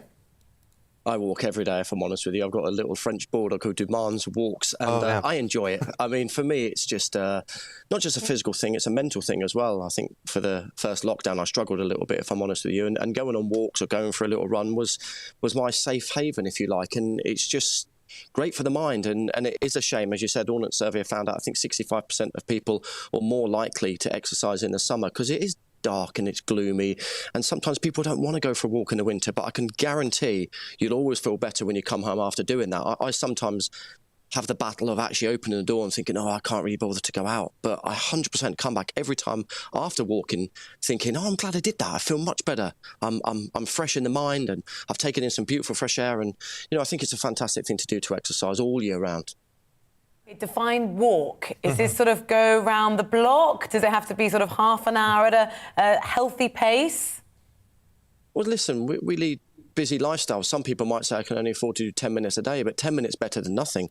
I mean, I would go for at least a half an hour or an hour walk every single day. And I think the beauty of the research done by Ordnance Survey is there's fantastic routes out there that people actually weren't aware are on their doorstep. So they've got a great app you can download, and people upload themselves walks that they've discovered in their villages, in their neighbourhoods. So there might be walks that you think, oh, it's not very nice around this area. There's probably a park around the corner without you even knowing. So there's fantastic places in Britain, and Britain is beautiful. I think sometimes you just got to get out there and explore it, and especially this time of year. As I said, it can be dark and gloomy, but it also can be beautiful, the change in the seasons. And as long as you wrap up warm, put a scarf on, put a hat on, get out there and exercise, and you'll feel great for doing it. And if you've got a dog, of course, it's not you setting the pace, is it? No, luckily for me, my dog's not that fast. So, yeah, and he's quite stubborn. He likes to stop and sniff things. So, yeah, no, going out with the dog, with the family. I mean, especially since, the way the world is at the moment, getting out and getting some fresh air is really good for the mindset. A lot of people are stuck in. Who knows if we're going to be told we've got to stay in soon. So get out there, do a little bit of exercise. And as long as you're doing it safely within your own bubble and your close network of people, then I think it's a fantastic thing to do. Christmas Day at our house, there's always a debate after lunch, before presents. You can either be on team washing up or team walk the dog. That's quite a good motivating factor to get people out the front door. I know what team I'd be on, 100% walk the dog. I hate washing up. So, yeah, if you give me the option of doing any housework or walking, I'm out of the door. But listen, as you said, it is a tradition. It's a nice thing for families to do together, especially at Christmas time. You might see family members you don't see much throughout the rest of the year. So why not go for a nice crisp walk and catch up? Well, do you know what? Have a lovely Christmas. Enjoy your daily walks. Look after the dog. Are you feeling Christmassy yet? I'm yet to finish my shopping. I will be honest. I'm one of those guys who does it last minute, but I'm getting there. I'm getting in the festive spirit. There's lots of lights down my road, so it's looking beautiful. And yeah, I love Christmas. I've got a young boy, and it's the first year that he's actually understanding about Santa and stuff. So I'm really looking forward to it. Oh, it's fun. Trouble with leaving to the last minute is you spend much more than you would ever have done before. You know that, don't you? That is true. I know. And it's more stressful. Oh, Princess Perfect here. She did her shopping earlier in the year. She's speed shopping. Princess Perfect. I'm going to stick with you, Mr. McCoy. OK, well, we'll have it afterwards. Really good to see you, and nice to have the chat, and thank you very much for your time. Something that really amused me at the start of lockdowns, not very much amused me, but in Italy, where sort of the first European lockdown came into force, you could only go outside to do exercise. So all these Italians, who were never jogging, of course, then were in all their active wear, going on nice pacey walks outside, looking very fashionable at the same time. Everyone was into jogging all of a sudden. It was everyone's favourite pastime. So some positive things came out of lockdown, maybe moving a little bit more. Yeah. I just sit in front of the fire, watch the telly. That's Christmas. Yeah, do things like call people rude names, like Princess Perfect. Less of that. Our brains are all very similar. Remember that saying, it's not rocket science, it's not brain surgery. Phrases, of course, to say something's not too difficult and even you could do it. Well, it turns out research from University College in London, having looked at the intelligence of rocket scientists and indeed brain surgeons, they've compared them to the rest of us, and guess what? They're no smarter than we are. Aerospace engineers, neurosurgeons, they have similar levels of intelligence to the general population. That is you and me. Significant more experience, though, I have to say. Sorry? And they've made very different decisions. What, brain surgery? Did you ever consider a different career that wasn't this? No. Brain surgery. Brain surgery is not rocket science. Yeah, the Daily Star have enjoyed this. We're all rocket scientists now, they say. Dave, whoever Dave is. We can show you the front page. Aerospace engineers and heart surgeons, they say, no smarter than the rest of us, according to a new survey. Did you not watch Del Boy? No, OK, right. No, of course not. That's it from us on the Great British Breakfast. We're going to have a little chat. Coming up, Darren McCaffrey, he's live in Westminster for us, and we'll see you tomorrow morning. We'll leave you with the weather. It's time to remind ourselves there's always another winter. Canary Islands sponsors the weather. Good morning. More wet and windy weather will push into the northwest today, staying a bit glum across the south with some drizzle here and there, but for most places, It is going to be a dry and reasonably bright day. This set of weather fronts is heading its way to the northwest, and this old weather front has been slipping southwards through the night, and it's still providing a lot of clouds and mist and drizzle across parts of the Midlands, southern England and South Wales. But it's cleared away from northern England and North Wales, so a brighter day here compared to yesterday.